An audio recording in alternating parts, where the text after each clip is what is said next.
بسم اللہ الرحمن الرحیم ان الحمد للہ نحمده ونستعینه ونستغفره ونعوذ باللہ من شرور انفسنا ومن سیئات اعمالنا من يهدي الله فلا مضل له ومن يضلل فلا هادي له واشهد ان لا اله الا الله وحده لا شريك له واشهد ان محمدا عبده ورسوله وبعد فان خير الحديث كتاب الله وخير الهدي هدي محمد صلى الله عليه وسلم وشر الامور محدثاتها وكل محدثة بدعة وكل بدعة ضلالة وكل ضلالة في النار وقال عز وجل في القرآن المجيد أعوذ بالله من الشيطان الرجيم بسم الله الرحمن الرحيم يا أيها الذين آمنوا اتقوا الله حق تقاته ولا تموتن إلا وأنتم مسلمون وقال يا أيها الناس اتقوا ربكم الذي خلق من نفس واحدة وخلق منها زوجها بث منهما رجالا كثيرا ونساء واتقوا الله الذي تسألون به والأرحام إن الله كان عليكم رقيبا وقال يا أيها الذين آمنوا اتقوا الله وقولوا قولا سديدا يصلح لكم أعمالكم ويغفر لكم ذنوبكم ومن يطع الله ورسوله فقد فاز فوزا عظيما اللهم صل على محمد وعلى آل محمد كما صليت على إبراهيم وعلى آل إبراهيم إنك حميد مجيد اللهم بارك على محمد وعلى آل محمد كما باركت على إبراهيم وعلى آل إبراهيم إنك حميد مجيد رب اشرح لي صدري ويسر لي أمري واحلل عقدة من لساني يفقهوا قولي أما بعد تمام تعریفیں اس اللہ عز و جل کے لیے لائق و زیبا ہے جو تمام جہانوں کا بنانے والا اور اسے پالنے والا ہے، اور درود و سلام اس کے آخری نبی محمد صلی اللہ علیہ وسلم پر۔ الحمدللہ ہم تمام یہاں اس ہفتے واری درس قرآن کے لیے جمع ہوئے ہیں۔ آج انشاءاللہ عزیز اس ہفتے واری درس میں آپ تمام کے سامنے ایک بہت ہی بے انتہا اہم موضوع پر روشنی ڈالنے کی کوشش کروں گا، اور وہ ایک ایسا موضوع ہے جس کا ہم تمام کی زندگیوں سے بڑا گہرا تعلق ہے۔ جب بھی کوئی مصیبت، کوئی پریشانی، کسی تجارت کو کرنا ہو، کسی کورس کو سلیکٹ کرنا ہو، نکاح کا پیغام ہو تو اگر ایک سے زیادہ چوائس ہو تو اس میں کیا کرنا ہو، تجارت کرنا ہے تو اکیلے کروں یا پارٹنرشپ کے ساتھ کروں، بہرحال ایسے زندگی کے بہت سارے سوالات ہیں جو جب اٹھتے ہیں تو انسان ایک طرف رجوع کرتا ہے، ایک طریقے کی طرف جاتا ہے کہ کاش کی کچھ ایسا ہو جائے، یا پھر انسان چونکہ اپنی تقدیر کا حال نہیں جانتا، آگے اس ساتھ کیا ہونے والا ہے اسے پتہ نہیں ہوتا، وہ طے نہیں کر پاتا کہ کیا کروں، اور وہ پریشان ہوتا ہے اپنے آپ میں کہ میں کیا کروں اس مسئلے کے لیے، کہ کیا میں تجارت کروں یا نہ کروں، اس کورس میں داخلہ لوں یا نہ لوں، ٹھیک، یہ کام کروں یا نہ کروں، یہ رشتہ آیا تو اس کو قبول کروں یا نہ کروں، تجارت کروں تو اکیلے کروں یا پارٹنرشپ میں کروں، پارٹنر لوں تو اس کو لوں یا کسی اور کو لوں، سائنس لوں یا کامرس لوں یا آرٹس لوں، انجینئرنگ میں جاؤں یا میڈیسن میں جاؤں، بہت سارے سوالات انسانی زندگی میں ہوتے ہیں، اور اس کی ایک اضطرابی کیفیت، مطلب اس کے دل کی کیفیت ایسی ہوتی ہے، ڈر اور خوف اور اس چیز کا ڈر کہ آگے پتہ نہیں کیا ہونے والا ہے، اب اس معاملے میں کیا کروں، تو ظاہر سی بات ہے پھر انسان ایک چیز کی طرف رجوع ہوتا ہے جس چیز کو استخارہ کہتے ہیں۔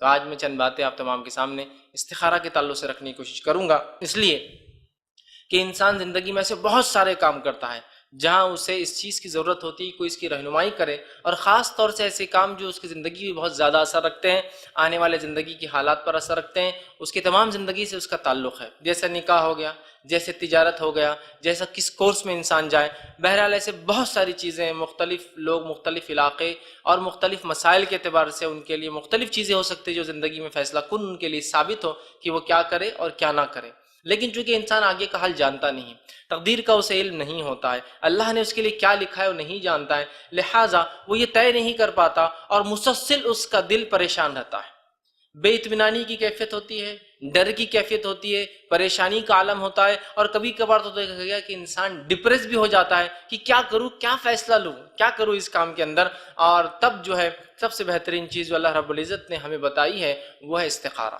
میں یہ نہیں کہتا ہوں کہ لوگ استخارہ نہیں کرتے یا استخارہ کے بارے میں نہیں جانتے، ایسے اللہ کے بہت سارے بندے جو اپنا ہر کام استخارہ کرنے کے بعد ہی کرتے ہیں، لیکن اصل مسئلہ یہ ہے کہ استخارہ تو وہ کرتے ہیں، لیکن جو استخارہ وہ کرتے ہیں وہ استخارہ کتاب و سنت سے ثابت نہیں ہوتا ہے، وہ استخارہ بدعت پر مبنی ہوتا ہے، وہ استخارہ خرافات کی بنیاد پر ہوتا ہے، وہ استخارہ وہ کتاب و سنت سے ثابت ہی نہیں ہوتا ہے، اور کبھی کبھار تو وہ ایسا استخارہ ہوتا ہے جو کفر اور شرک پر مبنی ہوتا ہے۔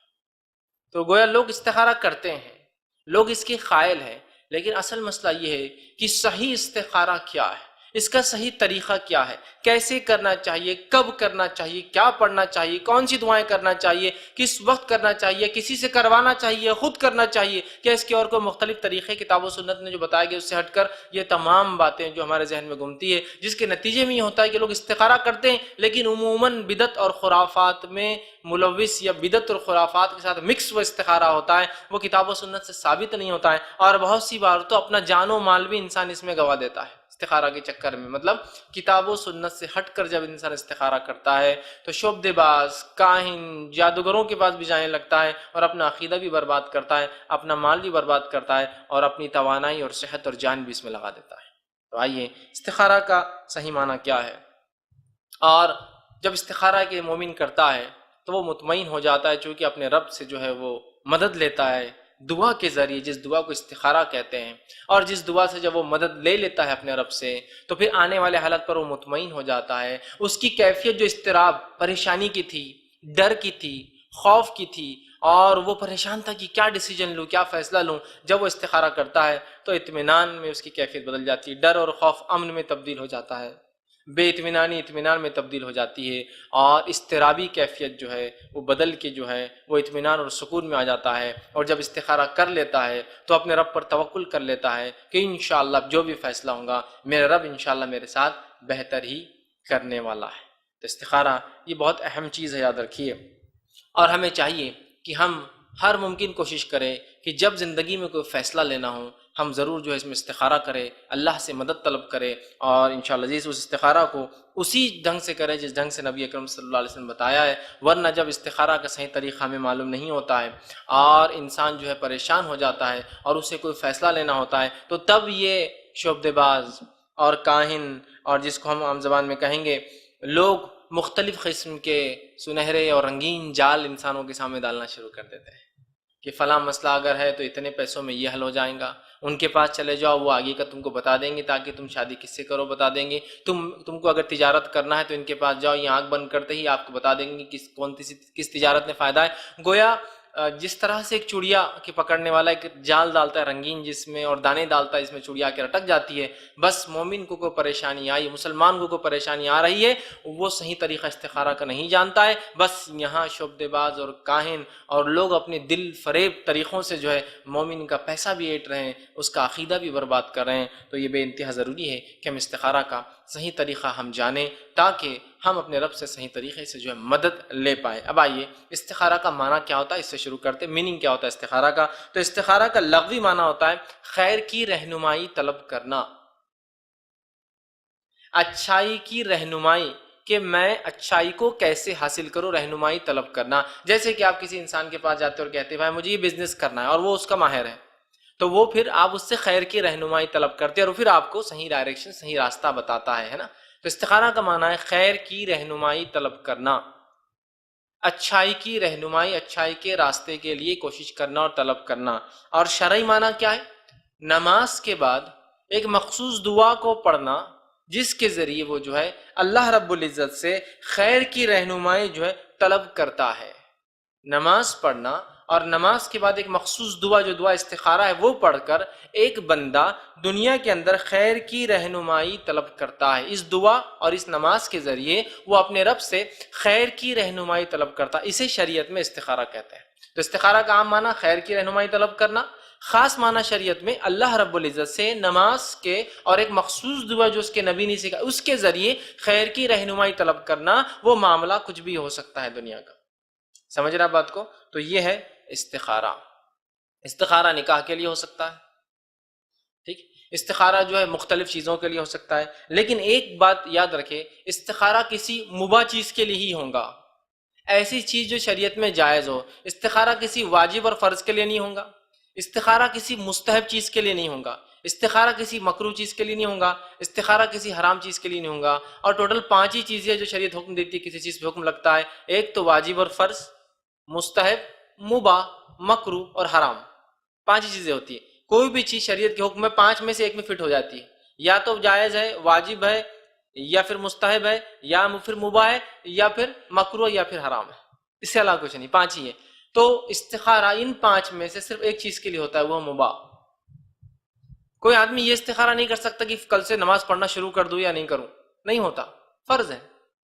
مستحب کے لیے استخارہ نہیں ہو سکتا کہ نبی اکرم صلی اللہ علیہ وسلم جس چیز کا حکم دیا وہ کروں یا نہ کروں، سوال ہی نہیں آتا۔ استخارہ کسی مکروہ حرام چیز کے لیے نہیں ہو سکتا کہ شراب کل سے چھوڑوں یا نہ چھوڑوں، چھوڑنا ہی ہے، استخارہ کر کے نہیں چھوڑیں گا، چونکہ وہ چھوڑنا ہی ہے، وہ حرام ہے، سمجھ رہے آپ؟ تو استخارہ کسی مباح ایسی چیز شریعت میں جو جائز ہے اسی کے لیے ہوتا ہے، اس کے علاوہ دوسری چیز کے لیے نہیں ہوتا، یہ بات بھی ذہن میں رکھیں۔ اور استخارہ ایک بہت معروف عمل ہے، نبی اکرم صلی اللہ علیہ وسلم سے سینکڑوں حدیثیں آتی ہے، ٹھیک ہے، کہ استخارہ کا آپ نے حکم دیا۔ آئیے اس کی دلیل ہم دیکھتے ہیں۔ نبی اکرم صلی اللہ علیہ وسلم، بخاری کی روایت ہے، اور جو ہے جابر رضی اللہ عنہ اس حدیث کے راوی وہ کہتے اور فرماتے ہیں، رسول اکرم صلی اللہ علیہ وسلم ہمیں تمام کاموں میں استخارہ کی تعلیم دیتے تھے۔ نبی اکرم صلی اللہ علیہ وسلم صحابہ کو تمام کاموں میں استخارہ کی تعلیم دیتے تھے، جس طرح ہمیں قرآن کی سورت کی تعلیم دیتے تھے۔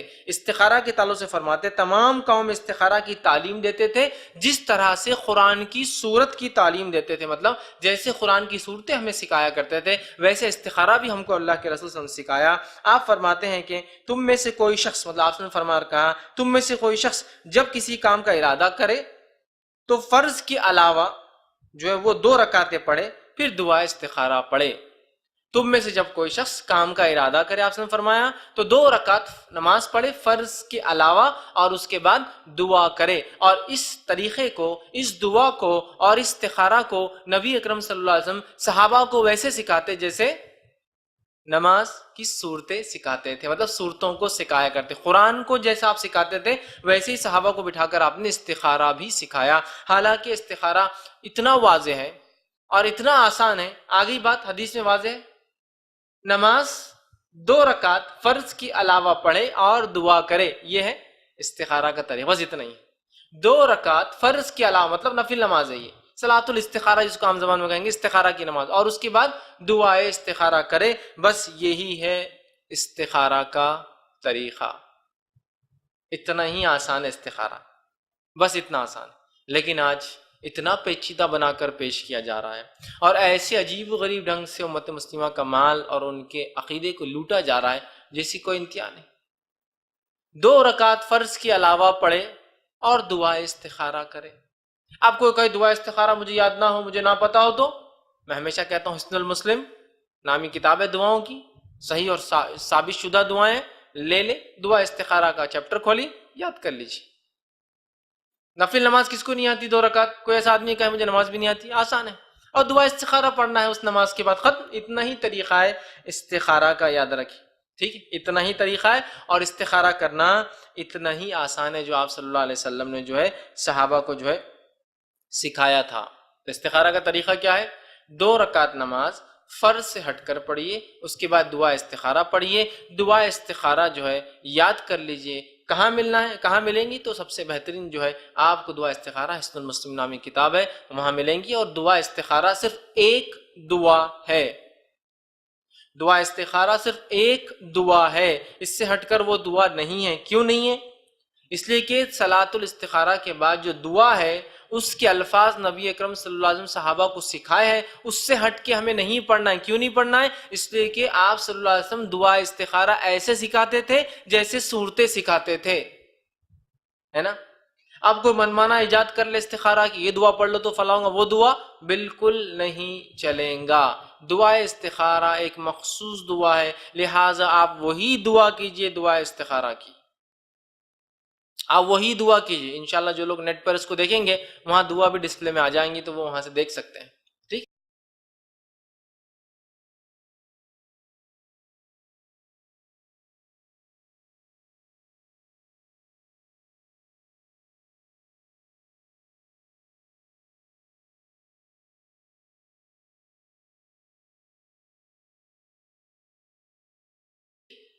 تو دعا استخارہ ایک مخصوص دعا ہے، اس دعا کو آپ کو اور مجھے پڑھنا ہے۔ 2 رکعت نفل جس کو صلاۃ الاستخارہ کہہ لیجئے، وہ نماز جو استخارہ کے لیے انسان کرتا ہے، 2 رکعت پڑھنا ہے اور اپنی دعا اور حاجت اسی دعا کے اندر رکھنا ہے۔ اس دعا کے اندر عربی متن میں ایک بریکٹ آئیں گا اور وہاں آپ کو اپنا مسئلہ رکھنا ہے اور پھر آگے کا پڑھنا ہے۔ آدھی دعا ہوں گی، پھر ایک بریکٹ میں اپنا مسئلہ جو بھی ہے، اگر آپ کو عربی نہیں آتی تو اپنی زبان میں اس مسئلے کو رکھیے اور باقی دعا کو آپ مکمل کریں۔ پھر سمجھ رہے ہیں بات کو؟ وہ بریکٹ آئیں گا آپ کو عربی میں ملیں گا, اس بریکٹ میں آپ کا مسئلہ رکھیے بول کے اردو میں ہوگا, ٹھیک ہے, جو ایشو پہ آپ وہ کر رہے ہیں استخارہ ہمارا کہ اللہ میرے نکاح کے تعلق سے جو میں سوچ رہا ہوں اس لڑکی سے کروں یا نہ کروں, پھر باقی کی دعا آگے کرنی. اے اللہ تجارت کے بارے میں سوچ رہے ہیں, تجارت میں اس کو پارٹنر بناؤ نہ بناؤ, آگے آپ کی دعا ہے. سمجھے آپ عربی میں؟ تو عربی میں ہے, اس کو پڑھنا ہے, بیچ میں ایک بریکٹ آئیں گا, اپنا مسئلہ رکھیے اور آگے اس دعا کو کنٹینیو کریں آپ اور ختم کریں. ٹھیک ہے, تو ہمیں چاہیے کہ اس دعا کو یاد رکھ لیں, اور وہ مخصوص دعا ہے, انہی الفاظ سے اس دعا کو پڑھنا ہے, دوسری دعائیں ہم کو اس تعلق سے ایجاد نہیں کرنا ہے. اب اگر دعا استخارہ یاد نہ ہو تو دعا استخارہ جس شخص کو یاد نہ ہو تو وہ دیکھ کر پڑھے. سمجھ رہے آپ؟ دیکھ کر پڑھے.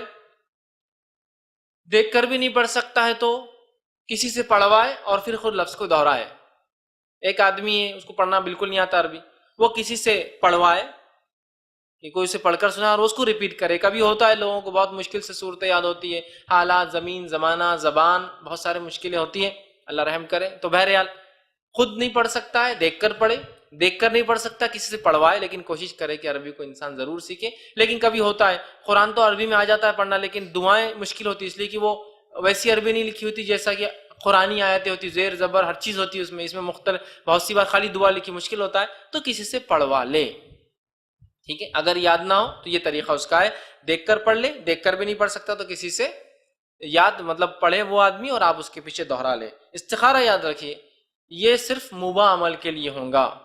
ٹھیک ہے, کوئی شخص حج کروں یا نہ کروں اس کا استخارہ نہیں کر سکتا. ہاں یہ استخارہ کر سکتا ہے حج کس کے ساتھ کروں اور کون سے ٹریول سے کروں, لیکن حج کروں یا نہ کروں استخارہ کی ضرورت نہیں. یہ تو واجب اور فرض عمل ہے. سمجھ رہے بات کو؟ دینی علم سیکھنا یہ واجب اور فرض ہے ہم پر. ٹھیک, تو دینی علم سیکھوں یا نہیں سیکھوں اس پر استخارہ نہیں ہوگا.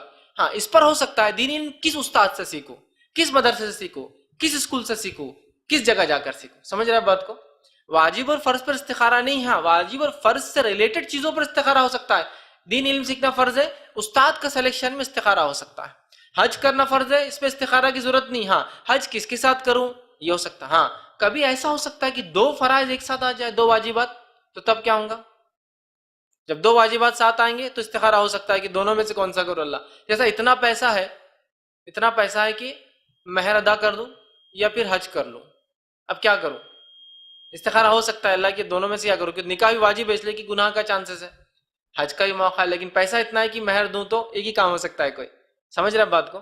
تو پھر ہو سکتا ہے, لیکن یہ کوئی فرض کروں یا نہ کروں اس پہ نہیں ہو سکتا. یہ بات کو سمجھ لیں. اسی طرح استخارہ کسی حرام کام کے اوپر بھی نہیں ہو سکتا ہے کہ شراب چھوڑوں یا نہ چھوڑوں, جوا چھوڑوں یا نہ چھوڑوں, حرام کاری چھوڑوں یا نہ چھوڑوں. اس پہ تو سوال ہی نہیں استخارہ کا, چھوڑنا ہی ہے. سمجھ رہا؟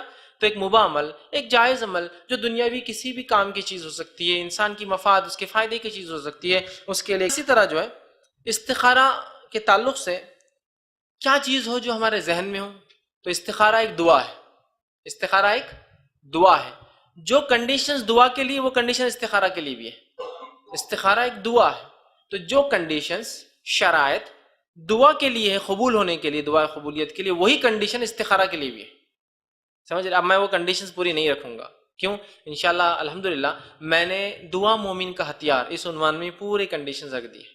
آپ وہ عنوان نیٹ کے ذریعے دیکھ سکتے. دعا مومن کا ہتھیار, میں نے پورے شرائط رکھ دیے کہ دعا قبولیت کے شرائط, دعا نہ قبول ہونے کی وجوہات, کس کی دعا قبول ہوتی ہے اور کس کی نہیں ہوتی, بہت تفصیل میں عنوان ہے, تو آپ ضرور اس عنوان کو دیکھ لیں.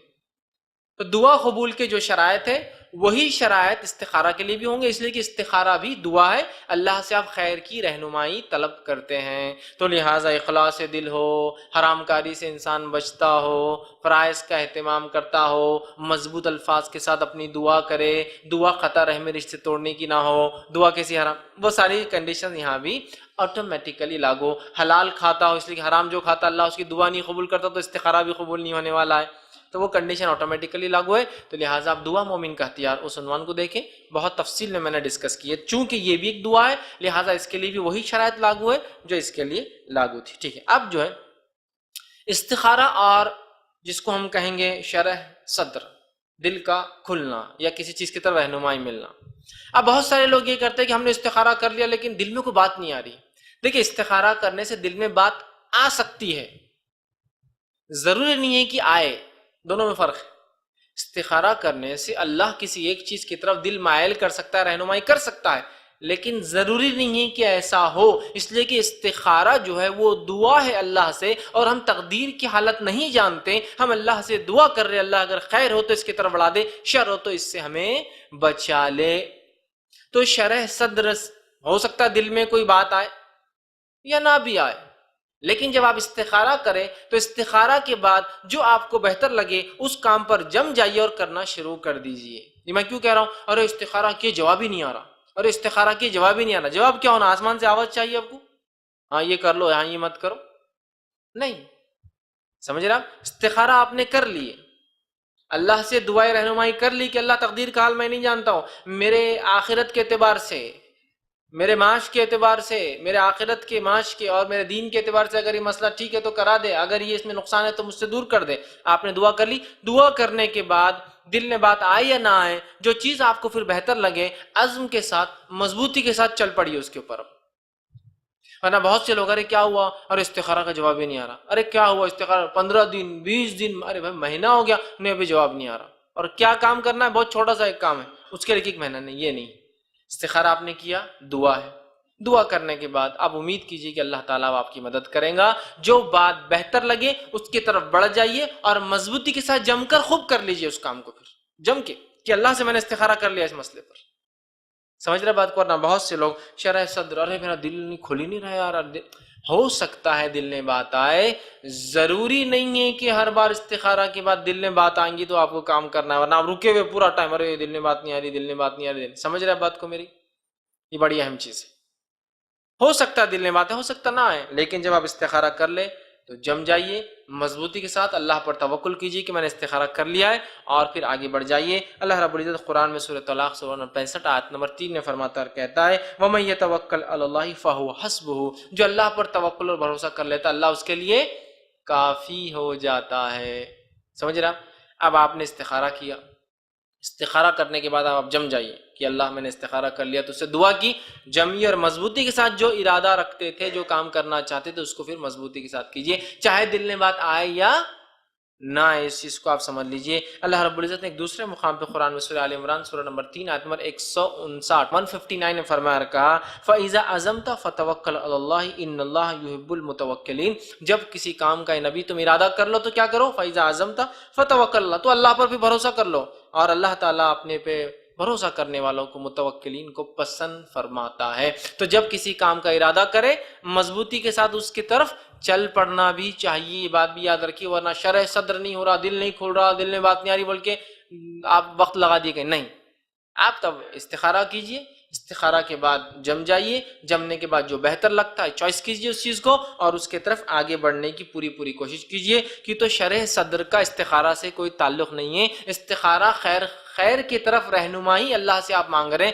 وہ رہنمائی اللہ خود بخود کر سکتا ہے، وہ رہنمائی اللہ ہو سکتا ہے آپ کی کر دیا ہو کہ آپ دعا کرو گے، تقدیر میں لکھ چکا، دعا کروں گا تو میں اس کی رہنمائی کر دوں گا، وہ ہو گیا، آپ مضبوطی کے ساتھ اس کام کو آپ کو آگے بڑھ کر کرنا ہے، یاد رکھیں۔ اسی طرح جو ہے کچھ لوگوں کا یہ کہنا ہے کہ استخارہ کے بعد اگر دل میں کوئی ایک ارادہ آ جائے کہ استخارہ کر لیا کہ ارادہ آ گیا یہ کرنا، لیکن اس سے ہٹ کر آپ کوئی اور دوسرا کام نہ کریں جس کا آپ نے پہلے پختہ ارادہ کیا تھا۔ مثال کے طور پر میں نے ارادہ کیا کہ میں کام نمبر الف اور کام نمبر بے اور بی، میرے پاس دو کام ہیں، تو میں اس میں سے اے کر لیتا ہوں۔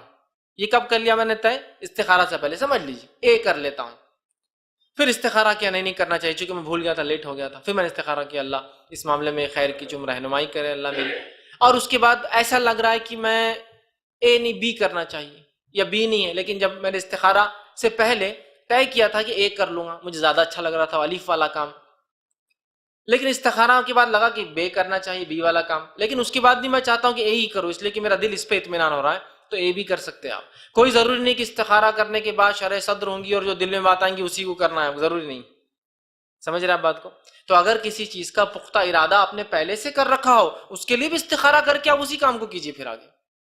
اگر میں نے کسی کام کا پہلے سے پختہ ارادہ کر بھی لیا ہوں تو اس کے بعد بھی میں استخارہ کر کے وہ کام کو کر سکتا ہوں، اس لیے کہ اب اللہ کی رہنمائی میرے اس کے اندر شامل رہے گی۔ سمجھ رہے اس بات کو؟ تو اس بات کو آپ جو ہے ذہن میں رکھیں۔ اسی طرح جو ہے کسی دل میں ایک بات ہے، قلبی میلان ہے کہ میں ایک کام فلاں کام کروں یہ میرے لیے اچھا ہے، اور اس کے بعد بھی استخارہ میں نے کیا تو اس کے بعد جو کام آپ کے دل میں تھا اسی کام کو آپ کر سکتے ہیں اس کے بعد بھی استخارہ کے بعد، چونکہ استخارہ دعا ہے، استخارہ کا تعلق یقیناً دل کی کھولنے سے، خواب کے دکھانے سے نہیں ہے، ہو بھی سکتا ہے لیکن اس کا تعلق اس سے نہیں، ورنہ لوگ سمجھتے دل میں کوئی بات آئی کیا، کوئی خواب دیکھا کیا، دل میں کوئی بات ہے کہ بس دو ہی چیزیں ہمارے پاس چلتی ہے ہندوستان میں کہ بس دل میں کون سی بات ہے اور خواب کیا دیکھا، جبکہ نہ دل میں بات آنے سے استخارہ کا تعلق ہے نہ خواب سے، استخارہ اللہ سے مدد ہے، اے اللہ میرے لیے خیر کا راستہ تو وہ کر، جیسا ہم مختلف دعاؤں کے ذریعے کرتے اللہ سے، سمجھ رہے آپ بات کو؟ تو اس چیز کو ذہن میں رکھیں۔ اب استخارہ کے مراحل کیا ہوں گے، سٹیپس کیا ہوں گے، وہ آپ کو بتا دیتا ہوں۔ پہلا، کسی کام کا ارادہ، فرسٹ کسی کام کا ارادہ، سیکنڈ استخارہ، کیونکہ بغیر کام کے استخارہ کیسا ہوگا، ٹھیک ہے، سیکنڈ استخارہ، تھرڈ مشورہ، استخارہ کے بعد بھی آپ مشورہ لے سکتے لوگوں سے، آپ بولیں گے کیوں، جب استخارہ ہوگا تو مشورے کی کیا ضرورت ہے؟ دیکھیے میں نے اس سے پہلے جو ہے یہ بات آپ کے سامنے رکھی تھی، نظر بد جو ہے اس کی حقیقت کے اندر، کہ تقدیر میں کیا ہے ہم نہیں جانتے، جو ہوگا وہ تقدیر میں جو ہے وہی ہونے والا ہے، اس کے بعد بھی دنیاوی تدبیریں کرنا، دنیاوی مشورے لینا، دنیاوی اعتبار سے چیزوں کو سوچ سمجھ کے کرنا، یہ انبیاء علیہ الصلوۃ والسلام کی سنت رہی ہے۔ جنگ بدر کا کیا فیصلہ ہوگا اللہ نہیں جانتا تھا کیا؟ جانتا تھا، اس کے بعد بھی اللہ کے رسول صلی اللہ علیہ وسلم کوشش کر رہے ہیں، تدبیریں لڑا رہے ہیں، بدر کے کنویں کو اپنے قبضے میں لے رہے ہیں تاکہ دشمن جو ہے پانی پی کے توانا اور طاقتور نہ ہو جائے، کر رہے ہیں نہیں تمام چیزیں، دنیاوی تدبیریں کر رہے ہیں، اس کے بعد دعا بھی کر رہے ہیں، ہے نا؟ تو دنیاوی تدبیریں کر کے دعا، صحابہ سے مشورے بھی لے رہے ہیں، تدبیریں بھی کر رہے ہیں، مطلب حکمت ہے جو دنیاوی اعتبار سے عمل کر رہے ہیں، اور اللہ سے دعا بھی کر رہے ہیں، سمجھ رہے آپ؟ یعقوب علیہ الصلوۃ والسلام اپنے بیٹوں سے کہہ رہے ہیں کہ میرے بچوں ایک باپ سے داخل نہ ہونا، ایک دروازے سے داخل نہ ہونا شہر میں، کئی مختلف بابوں سے الگ الگ دروازوں سے ہونا، اس لیے کہ تقدیر میں جو ہے میں تو اس کو کچھ کر نہیں سکتا ہوں۔ تو پتہ کیا چلا، انسانی کوشش کیا ہے الگ الگ دروازوں سے جانا، اس کے بعد بھی نظر لگنا نہیں لگنا اللہ کی طرف سے ہے۔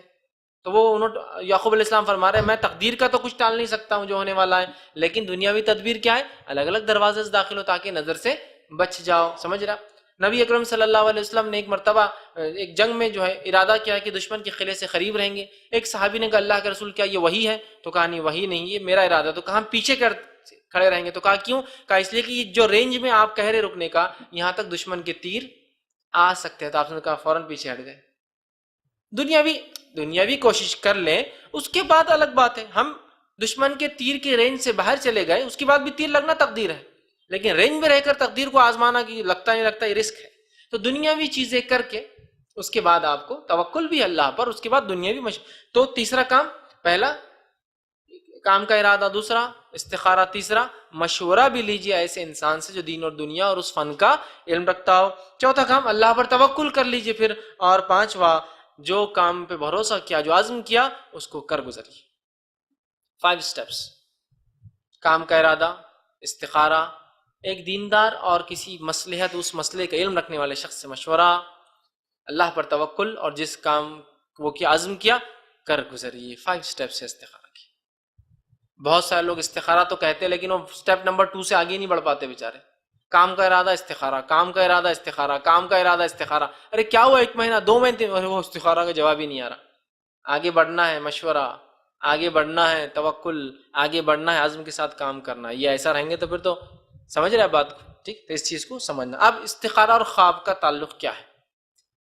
اس لیے کہ بہت سارے استخارے جو ہمارے پاس چلتے ہیں اس میں یہ رہتا خواب آیا کیا، ایک تو دل میں بات آئی کیا، وہ چلو وہ فیض چلا گیا، آ بھی سکتی ہے میں نے کہہ دیا، لیکن ضروری نہیں کہ تو استخارہ کا تعلق دل میں بات آنے سے نہیں ہے، اللہ کی رہنمائی سے، اور اللہ بہتر جانتا ہماری تقدیر میں کیا وہ رہنمائی۔ ہو سکتا ظاہری طور سے مجھے دکھ رہا ہے یہ تو نقصان ہے، لیکن اللہ جانتا فائدہ ہے، ہو سکتا ظاہر سے تو دکھ رہا ارے اس سے زیادہ تو فائدہ ہی نہیں ہے، اور ہو سکتا اللہ جانتا نقصان ہے۔ تو ہم لوگ تو ایسے ہی ہوتے ہیں نا، انسان تو ظاہر کو دیکھتا ہے، اللہ بہتر جانتا ہے، تو وہ ہم رہنمائی مانگ رہے ہیں اللہ سے۔ اب استخارہ اور خواب کا کیا تعلق ہے؟ تو استخارہ اور خواب کا کوئی تعلق نہیں ہے سوائے اس کے کہ آ بھی جائے، تعلق نہیں ہے، لیکن سمجھ رہے، اس لیے کہ حدیث میں اور صحابہ کے آثار سے کہیں نہیں پتہ چلتا کہ آپ نے فرمایا حدیث میں کہ تم کو خواب آئے گا میرے صحابہ استخارہ کے بعد آئیں گا، نہیں، اور کہیں بھی یہ نہیں کہ صحابہ نے کہا میں نے استخارہ کیا اور مجھے خواب آیا، سمجھ رہے آپ؟ ہو سکتا ہے یہ بھی ایک اشارے کا طریقہ ہو، لیکن یہ ضروری نہیں ہے اور استخارہ کا پارٹ نہیں ہے۔ ہمارے پاس تو اس حد تک پارٹ ہے کہ ایک یہ مشہور جو خواب چلتا ہے بس کیا اگر آپ نے استخارہ کیا تو خواب آئیں گا، خواب میں ہرا کپڑا آیا تو کر لینا، لال کپڑا آیا تو نہیں کرنا، یہ ایک دم کامن ہے، ہرا دکھا لال دکھا اب انہیں بھی دن رات میں سوچ کے سو رہا ہرا لال تو کچھ نہ کچھ ایک آ ہی جانا. تو ایک بار میرے پاس بھی ایک صاحب ہے, بولے وہ ہرا اور لال کا مسئلہ رہتا. تو میں نے کہا اگر اورنج آ گیا تو دھیرے دھیرے کرو. تو اورنج کا معنی ہوتا ہے وہ سگنل ہو گیا نا, ہرا گو, یلو گو سلو, مطلب سگنل اب چینج ہو رہا ہے, یا تو ادھر شفٹ ہوں گے تو ادھر شفٹ ہوں گے, تو ریڈ پہ جائیں گے اسٹاپ, یا تو پھر ہوتا ہے نا سلو. تو اب کیا کرنا, یلو آ گیا تو, اور اگر وائٹ آ گیا تو کمپرومائز کر لو, بہن بنا لو سامنے والی لڑکی, سمجھو رشتہ آیا. سفید آ گیا تو کمپرومائز کر لو, بہن بنا لو اس کو. کیا تو بولے ہرا کپڑا اور لال کپڑا کہاں سے لائے؟ یہ تو ہندوستان میں ہے, اور یہ تو سگنل کا معاملہ, ہرا اور لال. تو عجیب و غریب, میں نے کہا نا بات ہے, عجیب و غریب بات ہے. اور بس سب کیا ہوا, خواب آیا, کیا خواب آیا, اور یہ جناب بھی خواب ہی نہیں آ رہا یار, خواب ہی نہیں آ رہا یار, خواب ہی نہیں آ رہا. اشارے پورے کھلے ہو جا رہے, دنیاوی اعتبار سے پورے کھلے اشارے اللہ دے رہا ہے, اس کے بعد بھی اس کو خواب نہیں آ رہا. اس لیے کہ استخارہ کا تعلق خواب سے جوڑ لی, استخارہ تعلق شرح صدر دل کی کھولنے سے ہم نے جوڑ کے رکھ دیا. اب دونوں نہیں ہو رہا تو آگے ہی نہیں بڑھ رہا ہوں, مہینہ دو مہینے, یہ استخارہ نہیں. استخارہ کا خواب سے کوئی تعلق نہیں. آ جائے ایک الگ بات ہے, اللہ دکھا دے, دس از گڈ, وہ الگ چیز ہے, تعلق نہیں ہے اس کا. یہ بات یاد, جس کے لیے ہم ویٹ کرتے نہیں, وہ خواب آنا, وہ خواب نہ آنا, خواب نہیں آ رہا, خواب نہیں آ رہا, خواب نہیں آ رہا, خواب میں کیا آیا, خواب میں کیا آیا, اور بس وہ چل رہا, لال آ گیا تو فلاں, ہرا آ گیا تو. یہ کامنلی لوگ کہتے ہیں, بالکل بے بنیاد اور فالتو باتیں یاد رکھیے.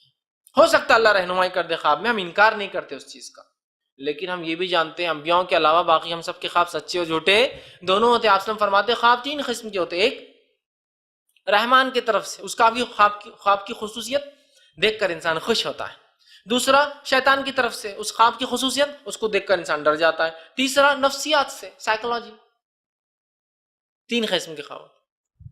تو آپ نے فرمایا اگر رحمان کی طرف سے اچھا خواب دیکھے تو نیک لوگوں کو سنا, اچھے لوگوں کو بتائے, اپنے دوست احباب کو. برا خواب دیکھے تو کسی کو نہ بتائے, اس لیے کہ شیطان اس کے ذریعے ڈرانا چاہتا ہے آپ کو, ٹھیک ہے, اور وہ کچھ نہیں کر سکتا, صرف ڈرانا چاہتا ہے. اگر آپ اس کو بیان کریں گے تو ہوگا لوگوں کو آپ کے ڈر پتہ چل جائیں گے پہلے سے, ہے نا, حکمت ہے. تو بیان ہی نہیں کرنا ہے برے خواب کو. اور تیسرا نفسیات ہے, سائیکولوجیکل, کچھ بھی ہوتا ہے, کہیں بھی اٹھا پٹک چل رہی, کبھی اڑ رہے, کبھی گر رہے, کبھی بھاگ رہے, کچھ بھی ہوتا ہے نا, کبھی بھاگ ہی نہیں سک رہے, شیر پیچھے لگا ہوا ہے, خواب ہے, خواب. اور خواب حقیقتوں پر مبنی نہیں ہوتے, عجیب و غریب ہوتے ہیں. اور وقت زمین زمانے کے اعتبار سے بھی آتے ہیں, وقت زمین اور زمانے کے اعتبار سے آتے ہیں. جیسا کہ کسی کو خواب آ رہا, اس کے پیچھے شارک لگ گئی. انڈیا پاکستان میں ہم کسی کو بھی شارک پیچھے لگی والا خواب نہیں آتا, شیر پیچھے لگتا ہمارے. لیکن آسٹریلین کو شارک پیچھے لگتی ہے اس خواب میں, چونکہ وہاں وہ لوگ تیرنے کو جاتے ہیں, بیچز بہت زیادہ ہے, اور وہاں اکثر شارک اٹیک زیادہ ہوتے ہیں. سمجھ رہے ہیں نا بات کو؟ تو ان کے اعتبار سے شیر پیچھے نہیں لگتا, شارک پیچھے لگتی. سمجھ رہے؟ ہمارے پاس شیر بھی پیچھے لگتا ہے اور کتے پیچھے لگتے ہیں. ہمارے ڈر الگ ہے, تو ہمارے خواب بھی الگ ہوتے ہیں. قدیم زمانے کے خواب, جب ٹرین ایجاد نہیں ہوئی تھی, ان کے خواب میں الگ سواریاں آتی ہوں گی. آج کل ہمارے خوابوں میں ٹرین آتی, ہوائی جہاز آتے, ہے نا, کسی کے خواب میں جو اڑن تشتریاں آ رہی, کسی کے خواب میں فلاں ہو رہا ہے نا. تو زمین اور زمانے کے اعتبار سے خواب کی نوعیتیں بھی بدلتی ہیں. اور ہمارے بعد آنے والے لوگ اور بھی چیز, ان کو گوگل دیکھتا ہوں خواب میں, گوگل پہ کچھ ٹائپ کر رہا. پہلے زمانے میں لوگ کتاب پڑھتے ہوئے دیکھتے ہوں گے اپنے آپ کو کچھ چیز ڈھونڈ رہے. یہ بولنا چاہ رہا, زمین زمانے اور حالات کے اعتبار سے خواب بدلتے ہیں, اور نفسیاتی اعتبار سے کچھ بھی ہو سکتا ہے, لیکن خواب کبھی بھی حقیقت پر مبنی نہیں ہوتے, یاد رکھیں. تو لہٰذا استخارہ سے خواب کا تعلق نہیں. ہو سکتا ہے آ جائے, کوئی گارنٹی نہیں, اور کوئی ضروری نہیں کہ خواب آئے تو یہ آپ کو کام کرے, آپ کر سکتے ہیں, ٹھیک. اسی طرح ایک کام کے لیے کئی استخارہ ہو سکتے ہیں, اور کئی کاموں کے لیے ایک استخارہ ہو سکتا ہے. جیسے کہ اس کے تعلق سے ایک صحیح مسلم کی ایک روایت ہے, عبداللہ بن جو ہے زبیر رضی اللہ عنہ کا ایک واقعہ آتا ہے کہ ان کا ایک قول ہے کہ آپ نے جب کعبے کو جو ہے کعبے کا ایک حصہ جل گیا تھا تو لوگوں سے کہا کہ اگر تم میں سے کسی کا گھر جل جاتا تو تم اس کی تجدید کرتے. کعبہ لکڑی کا تھا, اس کو آگ لگ گئی تھی, تو تم اس کی تجدید کرتے, لیکن تم اللہ کے گھر کے لیے ویسا نہیں کر رہے ہو. اور آپ نے فرمایا اور کہا میں 3 بار استخارہ کروں گا اور پھر اپنی رائے پختہ کر کے تمہارے سامنے لا کے رکھ دوں گا. تو اس سے پتہ چلا کہ عبداللہ بن زبیر رضی اللہ عنہ کہہ رہے ہیں کہ میں 3 بار استخارہ کروں گا کسی ایک مسئلے کے لیے, کعبے کی نو تعمیر, ریکنسٹرکشن کے بارے میں 3 بار, پھر اس کے بعد میں ڈیسیجن دوں گا. تو پتہ چلا ایک کام کے لیے کئی استخارہ ہو سکتے ہیں, اور کئی کاموں کے لیے ایک استخارہ ہو سکتا ہے. جیسا کہ ایک رشتہ آیا, وہ لڑکی کا رشتہ ہے یا وہ لڑکے کا رشتہ ہے, وہ فلاں جگہ کماتا ہے, اس کے والد فلاں, ایک ہی ساتھ استخارہ, اللہ یہ تمام لوگ میرے لیے خیر ہے کیا, کر لی, ختم ہو گیا معاملہ, ٹھیک، الگ الگ نہیں کہ لڑکا خیر ہے کیا، اس کا خاندان خیر ہے کیا، اس میں فلاں ہوں، ایک ہی ساتھ کر سکتے ہیں۔ تو کئی مسائل کے لیے ایک استخارہ، ایک مسئلے کے لیے کئی بار استخارہ، جیسا آپ کئی بار دعائیں کرتے ہیں ویسے استخارہ بھی ایک سے زیادہ جو ہے کئی بار ہو سکتا ہے۔ ٹھیک، یہ بات ہو گئی۔ اسی طرح جو ہے استخارہ کس وقت کیا جائے، یہ بڑا اہم سوال ہوتا ہے، اور ہمارے پاس تو انڈیا پاکستان میں ایک وقت خاص ہے، عشاء کی نماز کے بعد بنا کسی سے بات کیے کہ جا نماز پہ عشاء پوری پڑھنے کے بعد وتر کو ختم کرنے کے بعد 2 رکعت نفل پڑھ کر استخارہ کی دعا کر کے جا نماز پہ ہی سو جانا۔ تو پھر آئیں گا رات میں آپ کو حسین خواب، اس خواب میں آپ کو بتا دیا جائے گا کہ یہ آپ کا ہیرو ہے نہیں ہے، یہ ہیروئن سوٹیبل ہے نہیں، مطلب جو بیوی، مطلب لڑکا ہے لڑکی کے لیے کر رہا ہے استخارہ کی شادی کے معاملے میں، لڑکی ہے جو اس کے لیے استخارہ ہو رہا ہے کہ وہ لڑکا درست ہے نہیں ہے، تجارت کے لیے کر رہے ہیں، تو وہاں سو جانا بغیر بات کیے، کہ بات کیے استخارہ ٹوٹ گیا، تو بیچارہ وہاں استخارہ کر رہا، اور بیچ میں کوئی آ کے بچہ ہے اور امی فلاں چیز تو استخارہ چل رہا نا امی کا، بیچارہ شوہر پریشان رہا تھا، بچوں کو سنبھال رکھے، تو بیوی نے استخارہ کی بھی نا رات میں، اب سنبھال نہیں سکتی بچوں کو، یہ ہمارے پاس کا استخارہ ہے۔ یاد رکھیے استخارہ کا کوئی خاص طریقہ ثابت نہیں سوائے 2 رکعت کے بعد دعا، کوئی خاص وقت ثابت نہیں، کوئی خاص وقت ثابت نہیں، کبھی بھی جب آپ کو لگے 2 رکعت نفل پڑھیے، دعا استخارہ پڑھ لیجیے، کوئی خاص رات، کوئی خاص دن، کوئی عشاء کے بعد، کوئی فجر کے بعد، کوئی تہجد کے بعد، کچھ نہیں۔ ہاں، دعا کی قبولیت کے جو اوقات ہوتے ہیں ان اوقات میں کہوں گا مستحب ہے، پسندیدہ ہوں گا، کیوں؟ اس لیے کہ استخارہ بھی ایک دعا ہے، تو دعا قبولیت کے وقت میں کرنا زیادہ بیٹر ہے۔ استخارہ چونکہ ایک دعا ہے تو دعا قبولیت کے وقت میں کرنا بیٹر ہے، لیکن یہ کبھی بھی کیا جا سکتا ہے۔ دعا کب کب قبول ہوتی ہے، اللہ کب کب جلدی قبول کرتا ہے، ویسے دعا ہر دعا اللہ قبول کرتا ہے، لیکن کچھ وقت ایسے جہاں اللہ پسند کرتا ہے، اس میں سب سے پہلا ہے رات کا تیسرا پہر، سہ پہر، 3rd part of the night، جس کو ہم بولتے ہیں یہ سحر کا وقت جو ہوتا ہے، سب سے افضل وقت ہے استخارے کا۔ کیوں؟ اس لیے کہ وہ سب سے افضل وقت ہے دعا کی قبولیت کا۔ اس لیے کہہ رہا ہوں، تو آپ بولیں گے اب تم نے کہاں سے لایا اس کی دلیل؟ کوئی دلیل نہیں میرے پاس، چونکہ استخارہ ایک دعا ہے، لہٰذا دعا جب قبول ہوتی ہے ان اوقات میں سو کرنا میں کہہ رہا ہوں بہتر ہوں گا، اچھا ہوں گا۔ تو رات کا آخری پہر، تیسرا اذان اور اقامت کے بیچ، کیونکہ یہ تو عام بات ہے کہ اذان اور اقامت کے بیچ اللہ دعا قبول کرتا۔ جمعے کے دن ایک خاص گھڑی ہوتی ہے، وہاں اس ٹائم بھی کر سکتے ہیں۔ اسی طرح بارش ہوتے وقت، کیونکہ حدیث میں بارش جب ہوتی ہے اللہ کی رحمت برستی ہے، اس وقت انسان دعا کر سکتا ہے، استخارہ بھی ایک دعا ہے۔ اسی طرح جو ہے روزے کی حالت میں، اسی طرح سفر کی حالت میں، اسی طرح عرفے کے دن 9 ذی الحجہ، اسی طرح جو شب قدر اس میں بھی قبول کرتا ہے نا۔ اور بھی کئی گھڑیاں ہیں، میرے پاس ایک گنے چنے نام کے لیے تاکہ آپ کے سامنے آ جائے۔ تو استخارہ کبھی بھی کیا جا سکتا ہے، لیکن جن اوقات میں دعا قبول ہوتی ہے، استخارہ چونکہ ایک دعا، ان اوقات میں اس کو بھی کیا جا سکتا ہے۔ اب استخارہ کے ممنوع اوقات کیا ہے، کب نہیں کرنا چاہیے؟ اس کے کوئی ممنوع اوقات نہیں، نہیں ظہر کے بعد نہیں کرنا، ظہر کے بعد اپن بہت بزی رہتے بزنس میں نا، دماغ الگ جگہ لگا تو استخارہ، ایسا کچھ بھی نہیں، کوئی ممنوع اوقات نہیں۔ آپ جب چاہیں، جو بیٹر ہے، ظہر کے بعد، اثر کے بعد، مغرب کے بعد، عشاء کے بعد، جب آپ کو لگے آپ کر لیجیے۔ اسی طرح جو ہے کام کرنے سے کتنے پہلے استخارہ کرنا، پرائر کتنے دن پہلے، کتنا؟ دیکھیے ہونا تو یہ چاہیے کام کی شروعات سے پہلے استخارہ کرے، پھر بھی اگر بھول گئے، جیسا مثال کے طور پہ رشتہ آ گیا، بات چیت شروع ہو گئی، اب یاد آ رہے استخارہ نہیں کرے، بزنس کے لیے قدم بڑھا دیے، پھر یاد آ گیا استخارہ نہیں کی، تو آپ فوراً تبھی کر لیجیے، فوراً تبھی کر لیجیے، یہ بھی ہو سکتا ہے۔ ہونا تو یہ چاہیے، آئیڈیل کیا ہے، پسندیدہ ہے کام کے شروعات سے پہلے، لیکن کبھی ہوتا ہے آدمی کو لگتا ہے بہت اچھی چیز ہے، اب لے لوں میں، ابھی ایڈوانس پیمنٹ کر دوں کچھ نہ کچھ اس کی، بعد میں آفر نہیں ہے نا، کر دیا، پھر ارے استخارہ نہیں کی، کوئی مسئلہ نہیں، استخارہ بعد میں کر لیجیے، لیکن اب ایڈوانس پیمنٹ چیز تو لینا ہی ہے، اس لیے میں نے پہلے کلیئر کر دیا۔ پکا عزم کرنے کے بعد بھی استخارہ ہو سکتا ہے اسی چیز کے لیے، آفر ایسا تھا کہ باہر ملنے والا نہیں، کیچنگ تھا، استخارہ کرنے کا وقت نہیں ملا، تب بعد میں استخارہ کر لیا، اللہ جو بھی میں نے کر دیا ہے اس میں خیر کر دے، تو یہ استخارہ کمانا ہوگا، خیر کو نما اس میں طلب کرے، اور اللہ تعالیٰ کے لیے کیا ناممکن ہے کہ وہ کسی چیز کو کر دے، ہمارے لیے کسی چیز کا فیصلہ بدل دے، بالکل کر سکتا ہے۔ سمجھ رہا؟ آئیڈیل سچویشن کیا، لیکن آئیڈیل پہلے کام سے، لیکن کام شروع کرنے کے بعد بھی یہ چیزیں بہرحال ہو سکتی ہے، ڈیپینڈ۔ اب کام کر لیا، استخارہ کیا ہی نہیں، کر لیا، تو یاد رکھیے اللہ سے خوب دعائیں خیر مانگے، اللہ سے خوب دعائیں خیر مانگے، چونکہ استخارہ بھی ایک دعا ہے، لیکن ہمارے پاس دعا تو ایک ہتھیار ہے ہی، ہمیشہ مومن کا ہتھیار ہے وہ، تو آپ خوب خیر کی دعا کریں، اللہ کام کر لیا، استخارہ نہیں کیا تھا جب، تو خیر کر دے، خوب دعا کرے خیر کی، یہ بھی کافی ٹھیک۔ اب استخارہ میں کون سی صورتیں پڑھے وہ 2 رکعت میں، ہمارے پاس بہت مسئلہ ہے یہ بھی. استخارہ کی نماز کا بھی طریقہ ہے خاص ہمارے پاس، حالانکہ حدیث میں فرض سے ہٹ کر 2 رکعت پڑھ لے، یہاں خاص طریقہ ہے. پہلی رکعت میں سورہ فاتحہ کے بعد 7 بار سورہ اخلاص پڑھنا، کو بڑا 11 بار سورہ اخلاص پڑھنا، کو بڑا 21 بار سورہ اخلاص پڑھنا.